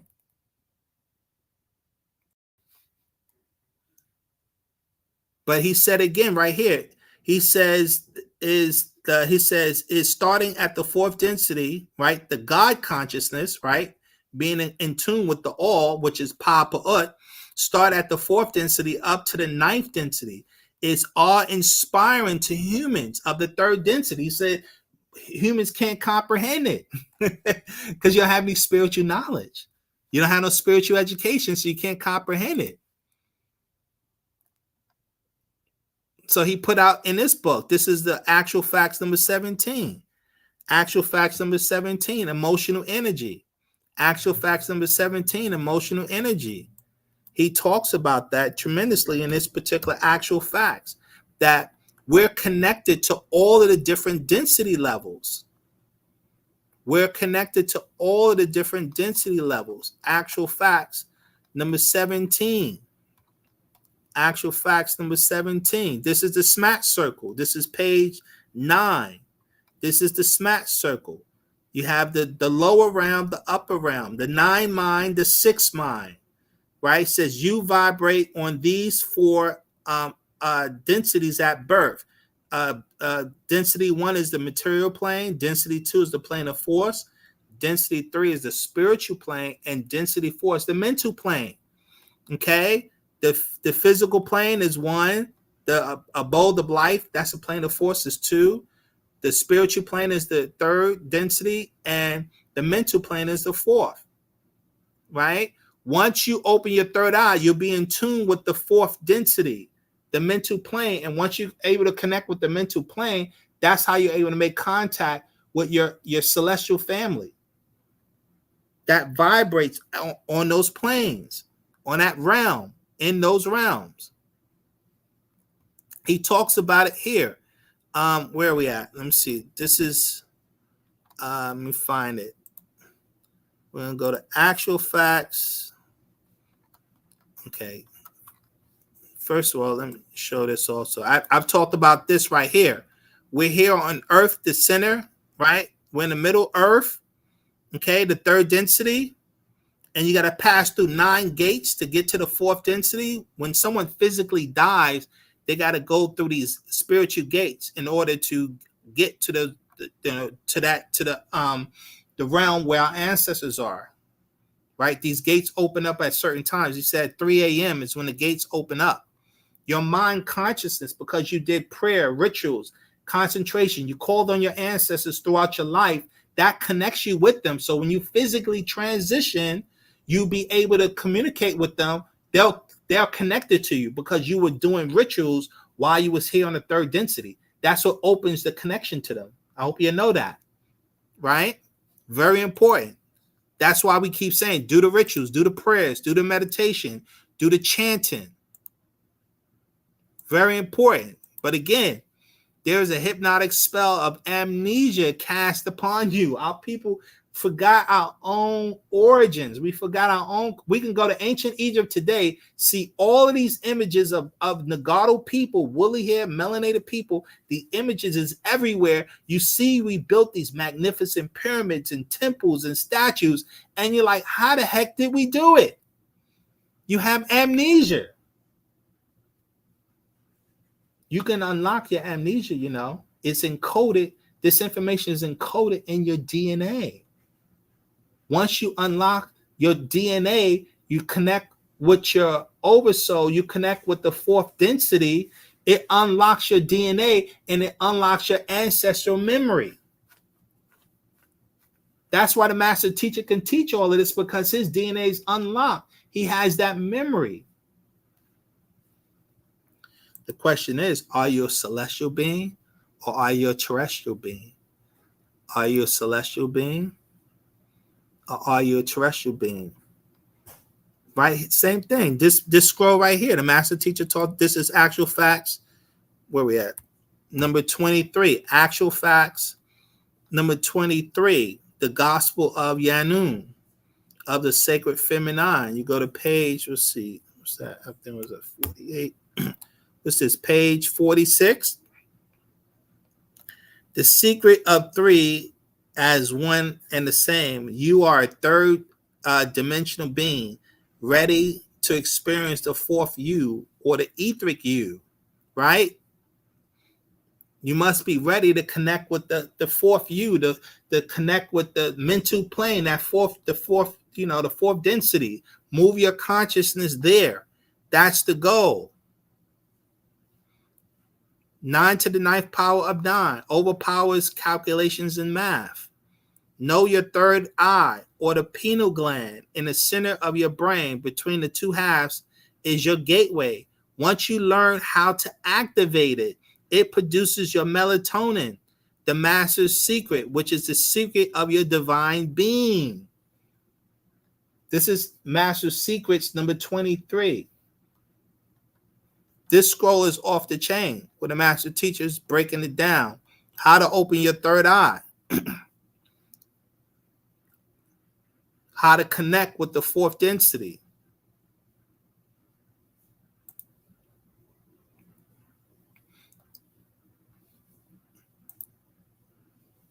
Right here. This is one of the oldest scrolls. Came out in 1990.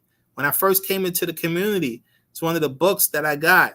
The master talks about a celestial being here. What's this? 220. This book right here, this is the Ansar cult book. Rebuttal to the Slanders. The Sunni Muslims wrote a book about us, calling us a cult back in 1989. And the master teacher wrote a rebuttal to them, to those slanderers, destroying them with their lies.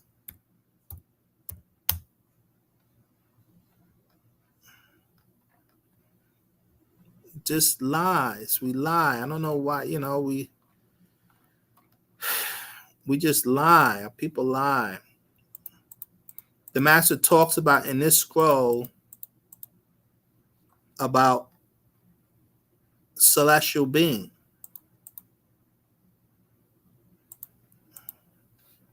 Right here on page 431. He says here,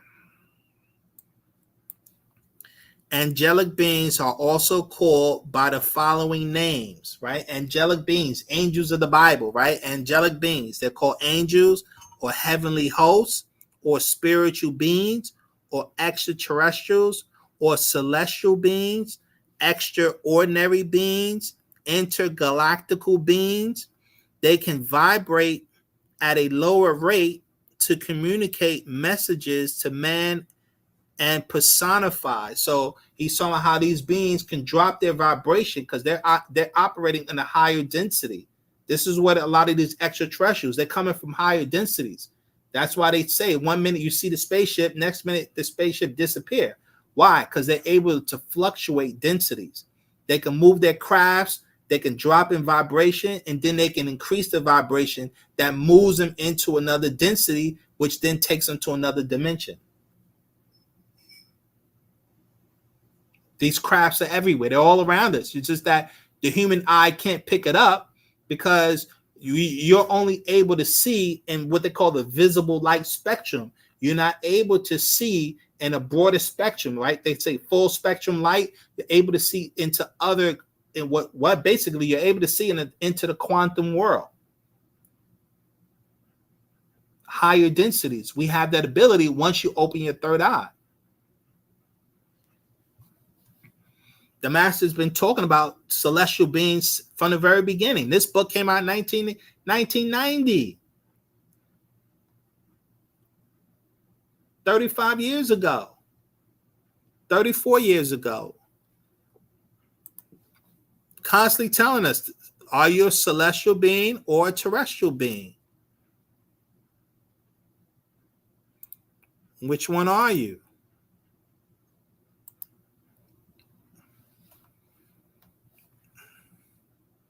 Right here, this book, the Holy Tabernacle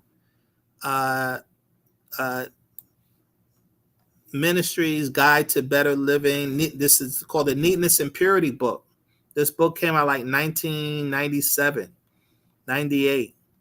Neatness and Purity book. You go to page 47. It says, there is another eye besides the physical eye. It is the third eye, the inner eye or brow seat, located in the space between your eyebrows. The third eye connects the physical body with the etheric body, which is your oversoul, family.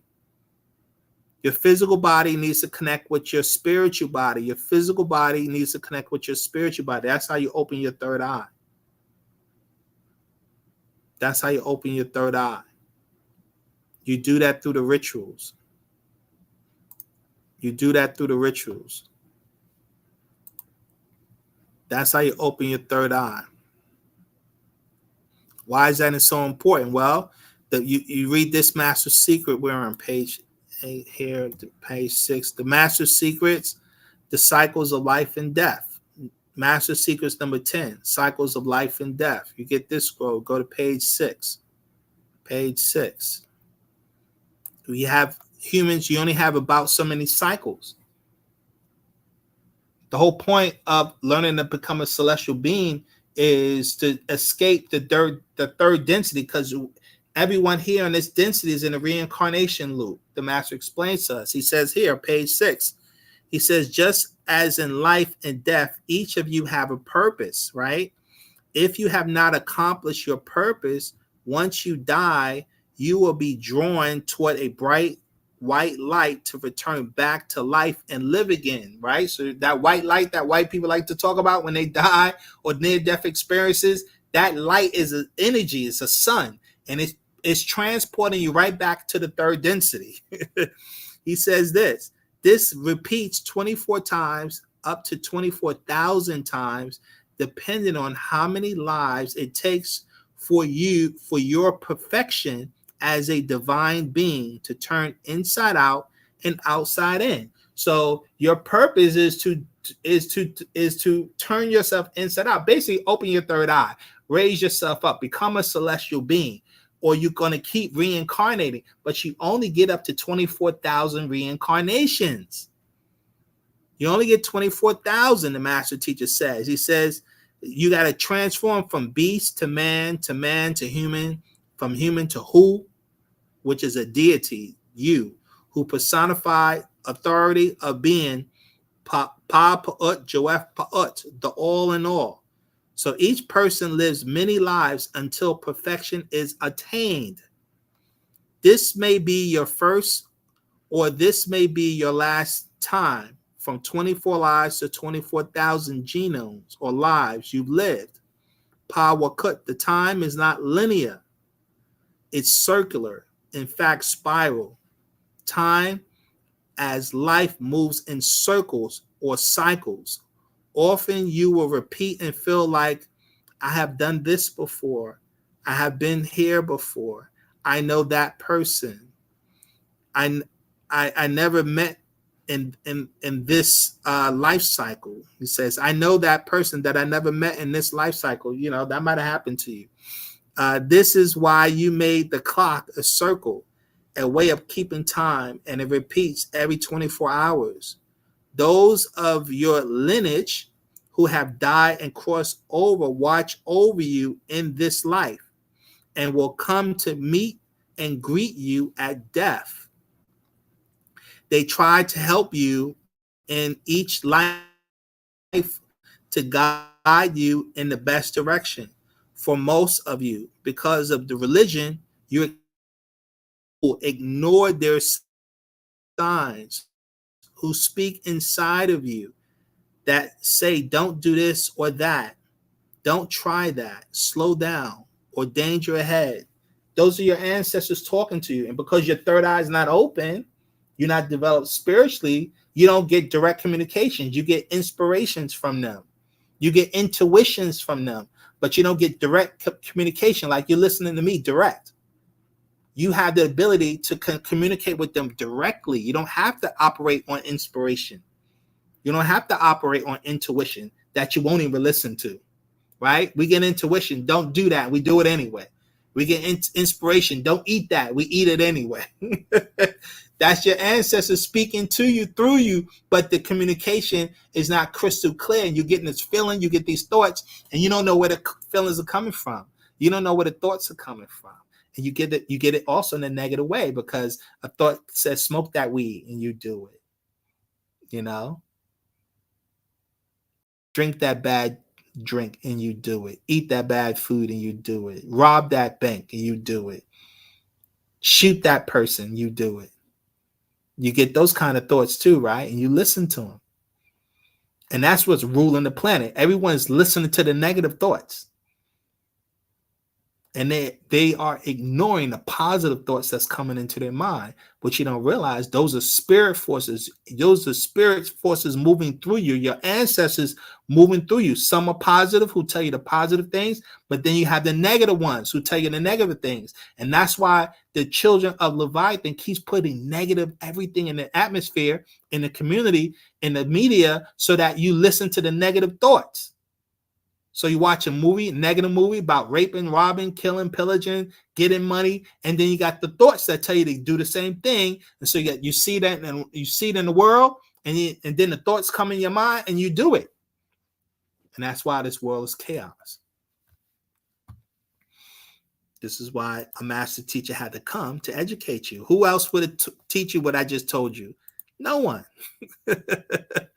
No one. So when you open your third eye, we call that the first resurrection. If you learn to open your third eye before you die, we call that the first resurrection. The master talks about that here. The Bible talks about it. But again, the master came, opened the seventh seal in 1970. No one understood what these concepts in the Bible meant until the master teacher came and broke it down. He explained the spiritual aspect of what these Bible quotes were saying. This book here, Is There Eternal Life After Death? This book came out in 2000, 2001. In fact, this is a reprint.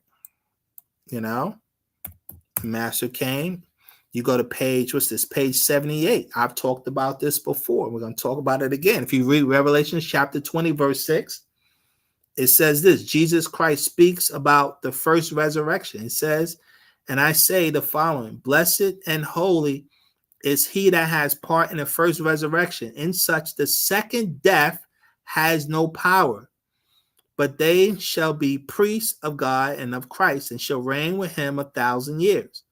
This is the raising of the first fruits, the mentally dead, of which I was one, right? The master teacher was resurrected in the year 1970 when his oversoul took over through him and opened him up.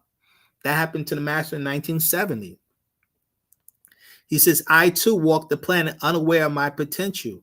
I was as you are. I was raised by the angel Michael, or Yanun, really, El Hida, the highest of all the angelic beings, when he appeared to me and informed me of my responsibility back in 1970. Now I am raising others to the truth of who you are, where you should be going, and how to get there. You too must join the ranks of the first resurrection, right? Because the time for the second resurrection is near. What is the second resurrection? The second resurrection is you physically die and you're able to still make contact with your ancestors. Those are people who do the rituals. You do the prayers, you do the meditation, you do the chanting. That opens a spiritual link to your ancestors, so that when you physically transition, they're able to capture you.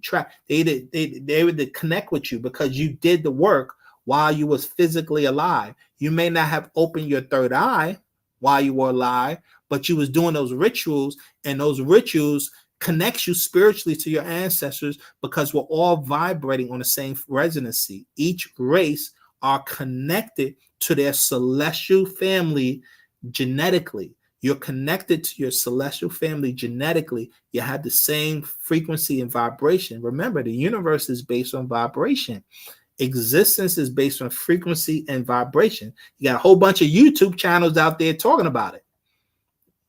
This is ancient knowledge. It's not new. The Hindus know this. The Chinese know this. Everyone know about vibration. The Mukasu is the only one that don't want to tell no one.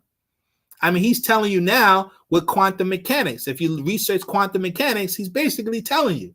That's what quantum entanglement means. You're able to be entangled. The same particles, regardless of distance, are still connected to each other. That is what we're talking about. You're connected to your ancestors, even though they're in another density. They're in another dimension. You're still quantumly entangled because you have the same resonancy. You have the same vibration. So be a part of the first resurrection. Open your third eye before you transition. Open your third eye before you transition. Why take a chance? Why take a chance? You don't want to experience the second death. The second death, you have the first death of the physical body. The second death is the death of the spiritual body. All the negative people who don't develop themselves spiritually, they're going to experience a second death. Most of the Mukasu, they experience a second death where they can't incarnate. They can't even reincarnate. So that's one. They become disembodied spirits and they become ghosts. And over time, those ghosts dissipate. It takes about 1,000 years on the spiritual plane where the spirit energy of the ghost dissipates. That's the second death. I don't think you want to experience that. So which one are you? Are you a celestial being? Are you going to be a terrestrial being? Which one are you? Are you a celestial being or are you a terrestrial being? Which one are you? Most of the students in the master teacher are terrestrial minded. Most of the students in the master teacher are terrestrial minded. It's sad, but it's true. It's true. You know, it's a sad truth, right? The master talked about it. Yeah, I played that lecture clip in the beginning of our discussion. The master talked about it. It's true, though. Truth is truth. Truth is truth. You know, are you a celestial being? Are you a terrestrial being? Which one are you? The master talks about it right here in the Holy Tablets. In the Holy Tablets, if you go to the Holy Tablets, where we at? Page 702. I'll show you the Holy Tablets. This is the Holy Tablets, right? This is the image of the Holy Tablets. So you see this. This is the image of the Holy Tablets. This came out in 1996, I believe, 97, when the Master published this. 702. 702. We go to, this is chapter 7, tablet 1. We're going to start at verse 176. We're going to start here, verse 176. Check this out. This is what the Master Teacher says. He says, the mental plane, we talk about the mental plane, that fourth density, connecting with the fourth density, right? That's the mental plane, the fourth density. He says the mental plane is the plane of the chosen, right? You become chosen when you connect with the mental plane. When you learn to open your third eye, you become the chosen among the chosen. He says the mental plane is the plane of the chosen. Rejoice at the glad tidings. The chosen one, our master, has found the root of all evil, disagreeableness. He has shown us the way of salvation, which is Nuwapu, right? That's the Savior. The Savior came to set salvation information. That's what makes the Master Teacher the Savior for our race, because he came with salvation information. If you choose to be a celestial being, if you choose to be like your ancestors, a celestial being, your ancient ancestors were all into celestial beings. I showed you they all had their third eye open. This is Amenhotep III. He had his third eye open. His wife. Let's show you his wife, Nisutet T. His wife, this is Nisutet T. She had her third eye open. You see the cobra? They were all celestial beings. In fact, the Master Teacher said she was an actual incarnation. She was a Nathartat, the Master Teacher told us. She was an incarnation. Okay? Yeah, and these are real people. They have their mummies. They have their DNA. These are real. They're not fake. This is Amenhotep, son of Happel. He's a real individual. This was a spiritual master. Amenhotep, they lived around, how long ago? About 3,500 years ago. That's what they claim. The Mukasu claim that. About 1,500 BC, they claim. Right? That's their timeline. I repeat, see the lotus position? Sitting in the lotus position. Right? And this image right here, the Master Teacher said he was like 40 years old in this image. 40 years old. Our ancestors lived longer back then because they was in tune with their spiritual selves. Mukasu will lie. Say, no, the Egyptians only lived to 35 years old. That's a lie. Stop listening to them. Stop listening to them. Where we go back? Let's go back to the chosen one. The chosen one. The chosen one. Let's go back. Where we at? Holy Tablets. Okay. So it says, he has shown us the way of salvation, Nuwapu, right? That's how we get saved, through the culture of Wu-Sabat, Wu-Nuwap. Says, verse 180, the chosen one dispels the illusions of our mind, and he breaks the spell of Kingu, right? Stop calling yourself kings and queens. He breaks the spell of Kingu. That's what the Master Teacher came to do. He is the chosen one. He's the firstborn of the dead. The Master Teacher is the first one born of the dead, the first one resurrected mentally, the first one born with that celestial connection among us. And he redeems us from the fear of death. Once you learn to open your third eye, you overcome death. That's what the book of Revelations was talking about. You overcome death. No more pain, no more suffering, no more fear, no more anxiety. You overcome all these things that the Mukasu is talking about. You reconnect with your celestial family. You know, we have spaceships that are in the atmosphere. They're cloaked. You can't see them. Once you open your third eye, you'll be able to communicate with them. That's the pickup. The Master taught me. We had a pickup from 2003 up to 2030. They've been waiting for us. But no one thinks they're real. That's why I got to show you the Mukasu. Mukasu is telling you that this stuff is real. Research the Mukaso. Research the UFO phenomena. It's real. Stop being tricked. The chosen one, our master, brings comfort to the weary and sorrow laden. He restores peace to those who are broken down under the burden of this life, right? He gives courage to the weak when they are in times in, and they are ready to give up self-reliance. And they hope the chosen one has proclaimed the truth of Nawapu, right? The chosen one is an inspiration. Let the truth of the chosen one dwell in your hearts. Extinguish in yourselves every desire that antagonizes the chosen one. And in the perfection of your spiritual growth, you will become like unto him. Those of you here which cannot or will not develop into the chosen one must perish, for it is the source of your error. It is the cause of your misery. So the master was the first one among us as the chosen one with the culture of Nawapo. He came to restore the culture that our ancestors lived. I keep showing you, our ancestors lived the culture of Nawapo, Noon culture. The master is the first one born in this time cycle, the first one born of the dead with that knowledge, that connection to our ancestors. He is the chosen one. And you too must become the chosen one once you too develop yourself spiritually and connect with your ancestors. Open your third eye. They're there. They exist. That's what the master teacher came to teach you. Wake up to the reality. You too can be the chosen one.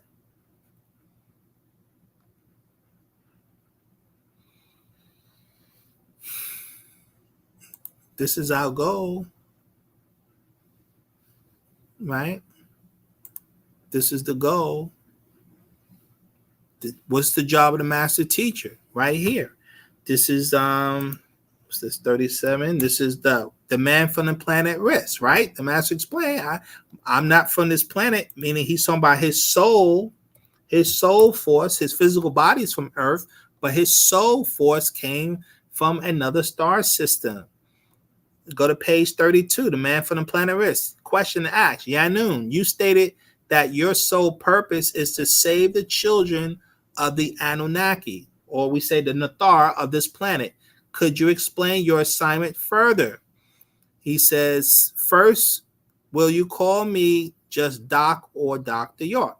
Then he says, my assignment is to spiritually educate the beings of the planet Earth who are children of the Nathar, those who came down to the planet Earth in Sumer at Erido, or ancient Kemet, really, and all. And so here's the key word here: spiritually educate.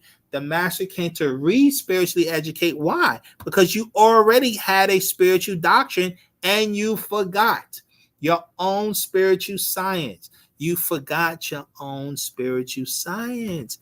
That's why the master had to re-educate us about our spiritual doctrine. This was the goal. This was the mission. This was the mission. This is the goal.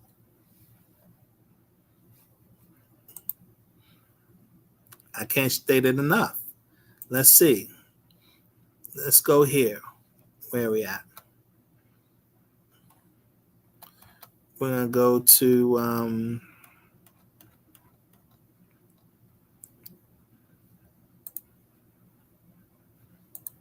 Master Secrets, another Master Secrets, another powerful Master Secret. Let me find it.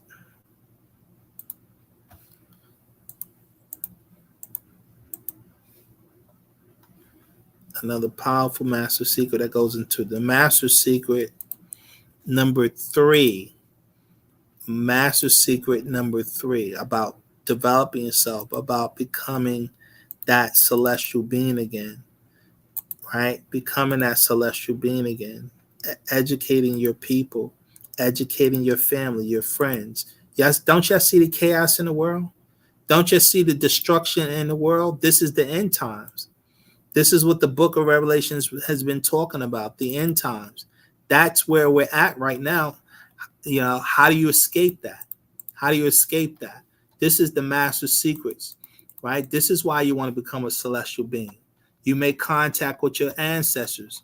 That's the only solution to restore your power. That's the goal. Master secrets called Dimensional Link and Nabat, the Sacred Ash. Page Master Secrets number three, right here, the mental reservoir, right? That's the fourth density, the mental reservoir. Okay, you got to connect with the mental reservoir. It starts right here. Let's see. No, not here. Let's start right here. General reason is mental, but not an individual mind or mind. Okay. Each is linked to the mental reservoir by no choice of your own, right? All of us are linked to the mental reservoir from birth. Okay. It is the natural of nature. Your mind is linked. It is only when personal tatatha emotions come in that the reason changes to the reason of I did this or that is the reason why I felt I should do this or that, go here or there. My own reason. This happens from inside influences this happens from outside influences or inside relatives influence in your personal genes of 4 generations. Remember I said you get those thoughts, those negative thoughts, and you do this and you do that. That's what he's talking about. And he said that's coming from negative ancestors when you just be doing this and that stuff you know you shouldn't be doing. Okay, but you're not in tune with the mental reservoir. You don't understand how these spirit forces are able to affect you and put thoughts in your mind, and you think it's you doing it. You don't realize you're getting these thoughts. When the Wukasu, what they call it, schizophrenia. They say that this person's having a mental breakdown or this person's crazy because they hear thoughts in their mind, and that's because they don't want to tell you about those thoughts are real. Those are spiritual connections. And people don't know how to deal with the thoughts because a lot of them they got demons telling them to do really demonic stuff. When you see people living in the streets, homeless people living out in the streets, that's because they're possessed. All addictions come from possession. Drug addiction, alcohol addiction, sex addiction, gambling addictions. You get these thoughts, constant thoughts that make you keep doing something that you know is not good for you, but you don't have control over your own body. That's spirit being possession. This is why you have to have spiritual education. This is why you have to have a spiritual master to educate you. Or in this case, re-educate you, because we used to have this knowledge. You don't have it no more. You lost your own spiritual knowledge. That's the spell that our people have been put under. All over the globe, all woolly hair, melanated people are under the same spell. The master is the first one among us where the spell was broken in him, where his third eye is open. He's connected with our celestial family. Now it's time for you. Do you want to be connected?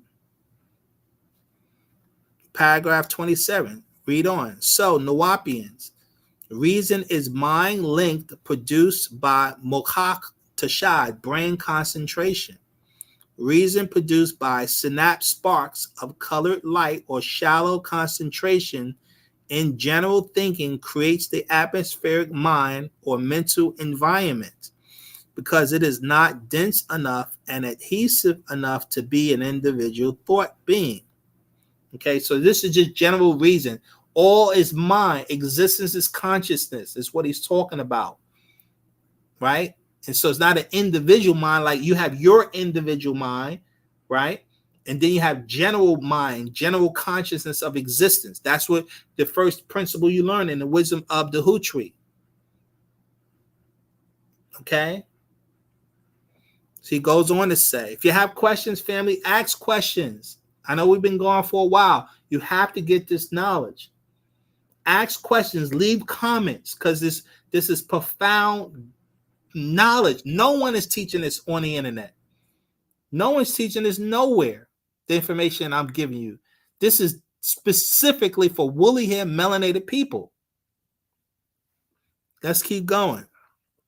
Paragraph 30. However, reason produced by heavy or deep concentration called ranum, chanting, and or takmal, meditation, and or tamaz, prayer, is thought being formed into actions and links you interdimensionally with your salafu, which is your ancestors, on the same tawal frequency or vibration and or genetic code as your being, both physically and mentally. So when you do meditation, when you're doing chanting, when you're doing the prayer systems, you're raising your vibration. As you do that, it's connecting you spiritually with your ancestors in the other realms. That's how you connect with them. Even though you're not conscious of it because you're just doing the rituals, they're conscious of it, right? So the master goes on to say it. These forms of tashad or concentration is enough to be or become an individual spiritual link, because the energy and mental particles in the brain tissue have become blended and is united by saham, sound, and is or as in a single note or key on a keyboard. If you strike one key, which is F major, for example, all the other F major keys will vibrate with it. None other as the tuning fork, or known as the tuning fork, will reveal to you, right? So if you're vibrating on a certain frequency, anyone or anything that's vibrating on that frequency will also vibrate. When you vibrate, they vibrate. When you vibrate, they vibrate. So when you start doing spiritual rituals, your ancestors in the higher dimensions who operate on the same frequency, it's like a phone call to them. The master explains it. He says, the same with your skull. It vibrates as you natuk, speak, or Hanui, sing, and Ranum, chant, and all others of your genetic origin, or Salah, which is race, can become in tune with you. This is mind link, just as radio station or television channel. When you get on that station or channel, you see and hear images, signals, and sound through space without wires. And now you have 3D TV. So you are able to affect the mind's eye and see dimensional images. Earthman did not have this technology 50 years ago, but it existed. Man just did not know how to utilize it.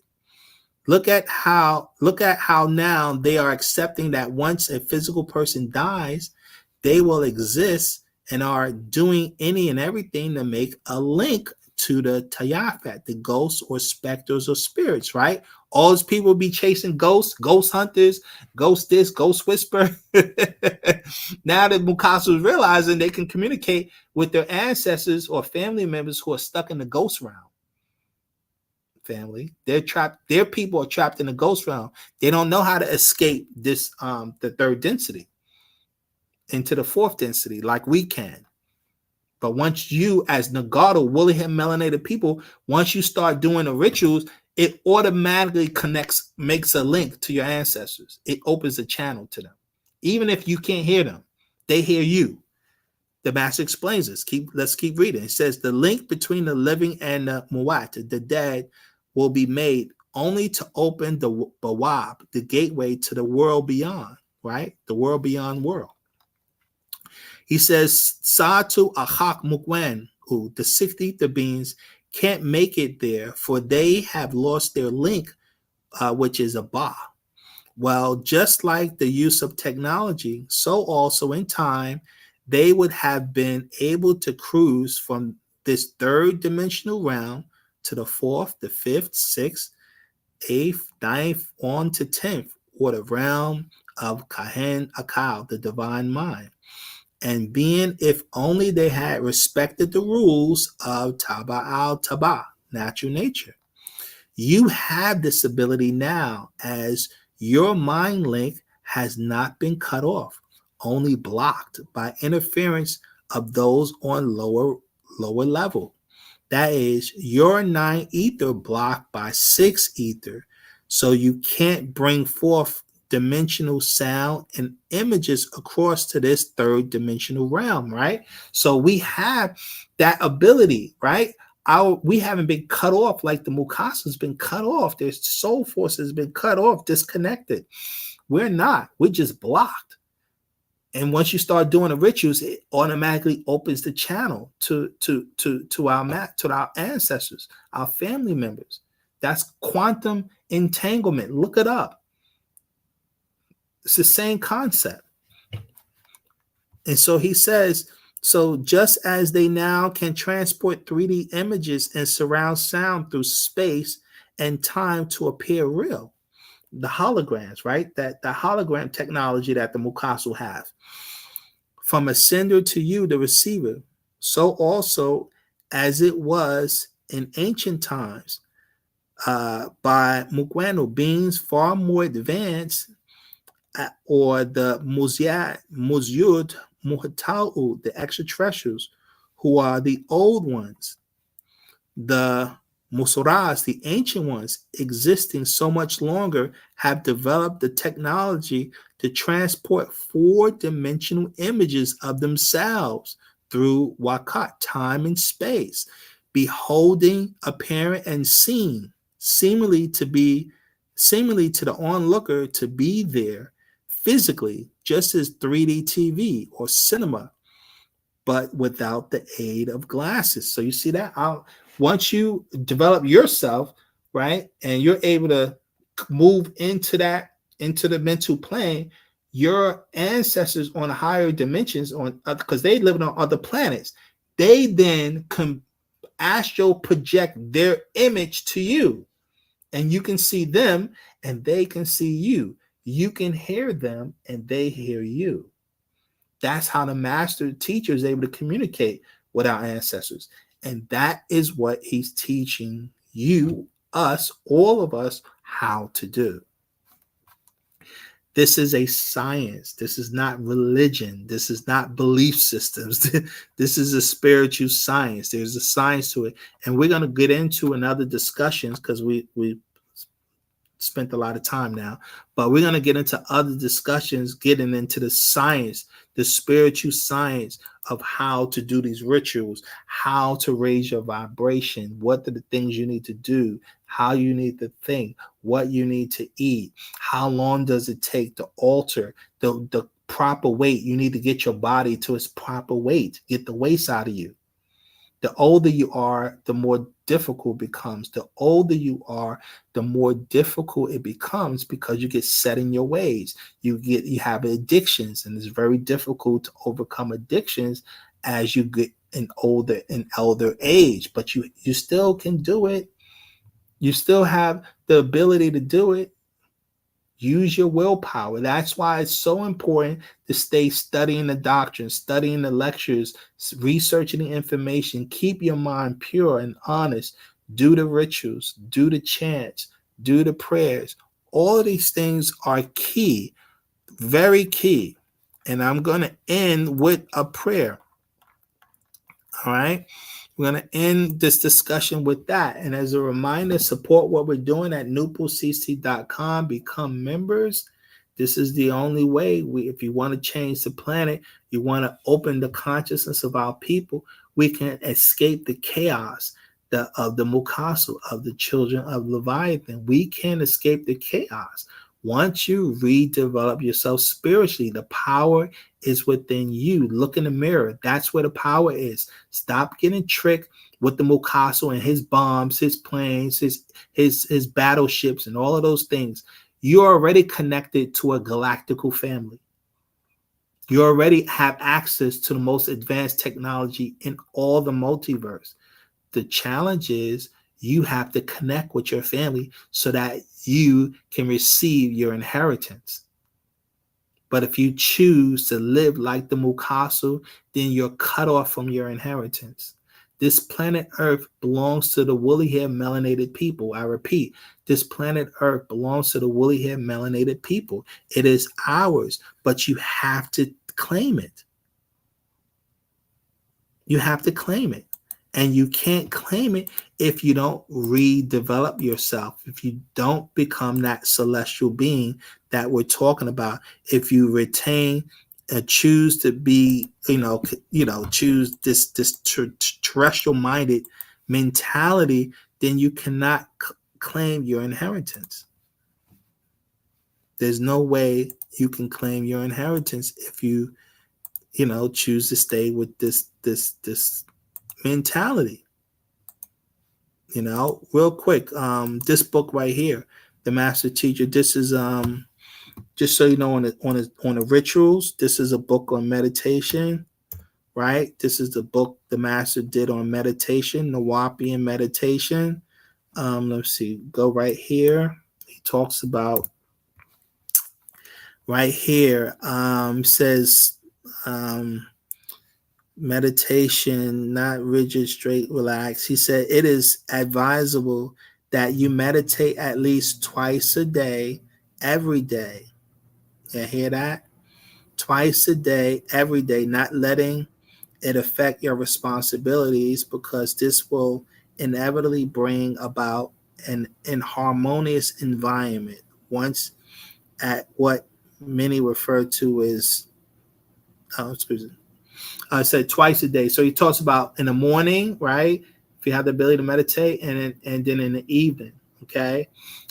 We have the prayer system, which is 3 times a day, 9 a.m., 3 p.m., and 9 p.m.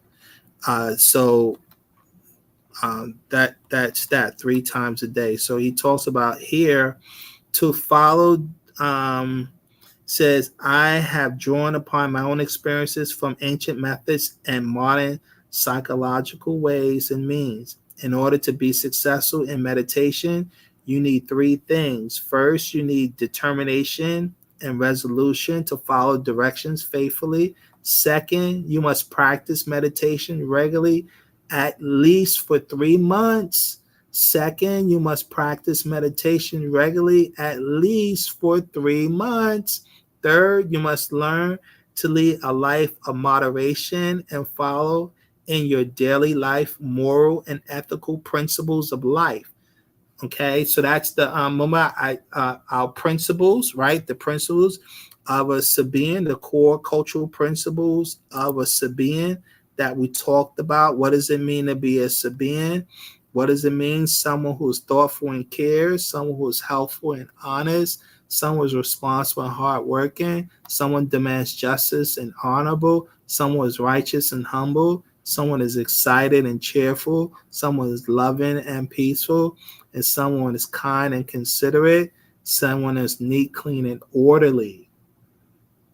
That's the key. This is how you become the better you. This is how you're able to open your third eye, by being harmonious, because your body has to be in a harmonious vibration. Once you learn that, then you can tap into your non-ether forces. And the master talks about this in the quote. Look at this. He says, all power begins in the mind, be it political, economic, military, or scientific, because the body is just a framework and tool for the mind.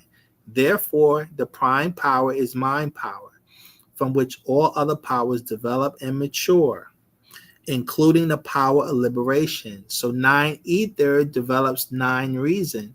9 reason develops 9 knowledge. And 9 knowledge develops the 9 mind power, which is a prerequisite to really hear Nagato mental and physical liberation. So 9 knowledge is right knowledge, right? 9 knowledge is right knowledge. How did the master teacher get 9 right knowledge? You get it from 9 reason, right? The way the master is able to reason and think is how he was able to get 9 right knowledge, to write the scrolls the way he put the information together. How did he get 9 reason? Okay, how did he get 9 reason? 9 reason comes from 9 ether. How do you get 9 ether? You get 9 ether through the meditation, the concentration exercises. You can harness this ether energy into the body. Read Actual Facts number 25. Natural ether energy explains how to harness ether into the mind. This is how you raise your intelligence. If you have the willpower, you do. Overcome the spirit forces. Bind those spirit forces. Overcome the negative spirit forces. Bind those spirit forces that's blocking you. Overcome that. It's in your genetics. Overcome them. You have the power to overcome them. Overcome those negative spirits. You have the power. The power is yours. Overcome the negative spirits. The master talks about that in Patadak 30 spirits. Patadak 30 spirits. He says it right here. You must bind the 30 spirits that seek to control you, the very voices of your own ancestors who lived in the image of the beast and at the time of death have been trapped in this hell. You must bind them and free them from the realm of hell, that you will be free of their whispers into your heart and mind, which affects your very actions each day of your life. So that's why you have to develop yourself spiritually. Once you do that, you can learn to go out of body, and you can learn to free your ancestors who are trapped on the spiritual plane. They're trapped on the plane of force. They're trapped in the ghost realm. You have the ability to free them. And once you free them, you won't get all those whispers in your mind, the bad habits. This is the power of Wu-Sabat. This is the power of Nuwapu. Who else is teaching this kind of right knowledge? Who else is teaching this kind of spiritual information? No one. No one. Spread the word, family. Spread the word. Spread the word. Stop allowing our people to be miseducated. Spread the word. Develop yourself. You have the power. We've given a lot of data today, a lot of information. Study this lecture. Listen to the lectures more than once. Listen to the lectures more than once. I'm not above making mistakes, because I do, because I've watched other videos of mine. If I made any mistakes, please do not hesitate to correct. Put comments. Put comments. That helps. Put comments. That helps. Spread the word. Thumbs up. Spread the word. Let people know. We're the ones with the right knowledge. We're the ones with the actual facts. We're the ones with the solution. No one else had the solution. We do. Don't let the negative ones bind you and trap you. Overcome them. Let's pray. That's namaz, right? We start all namaz with we say Bade Kalal Namazat Wufad Kor Amad Kasamun Shalal Put. That translates as begin our prayer and thinking as a part of all. I'll say it again. Bade Kalal Namazat Wufad Kor Amad Kasamun Shalal Put. Pas Panen Safa Kawun. Pasawat Wupatarat. Z Kawuna Nazula Leha Ankum. Manas Sabat Wu-Sabat. Ama Hadayan Shafe'un. Manas Salafu Wunataru. Aju Layana Fashukum. Afuk Shaneh Kawun Kuma. Pasawa Wupatarat. This book is the truth and the way. It was sent down for you all from Sabat side star constellation as a guidance and healing. From your ancestors and overseers, return to your own, accept what is yours, the truth and the way. And nun tawa ankum lahad panan shafe wu alaj. And nun tawa ankum lahad nasuinun. And nun tawa ankum lahad ashuk. Ankum at the salafunun. And nun at the khadad ukum. And nun talub nasar kuma. And nun talub nasar kuma. And so nun sayim nataru. And so nun salafu nun. And nun at the munuapu.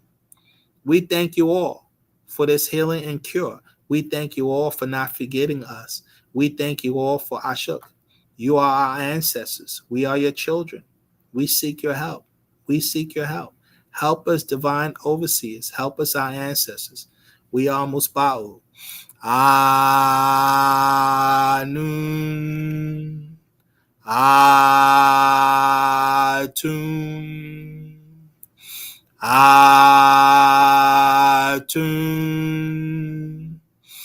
Amun.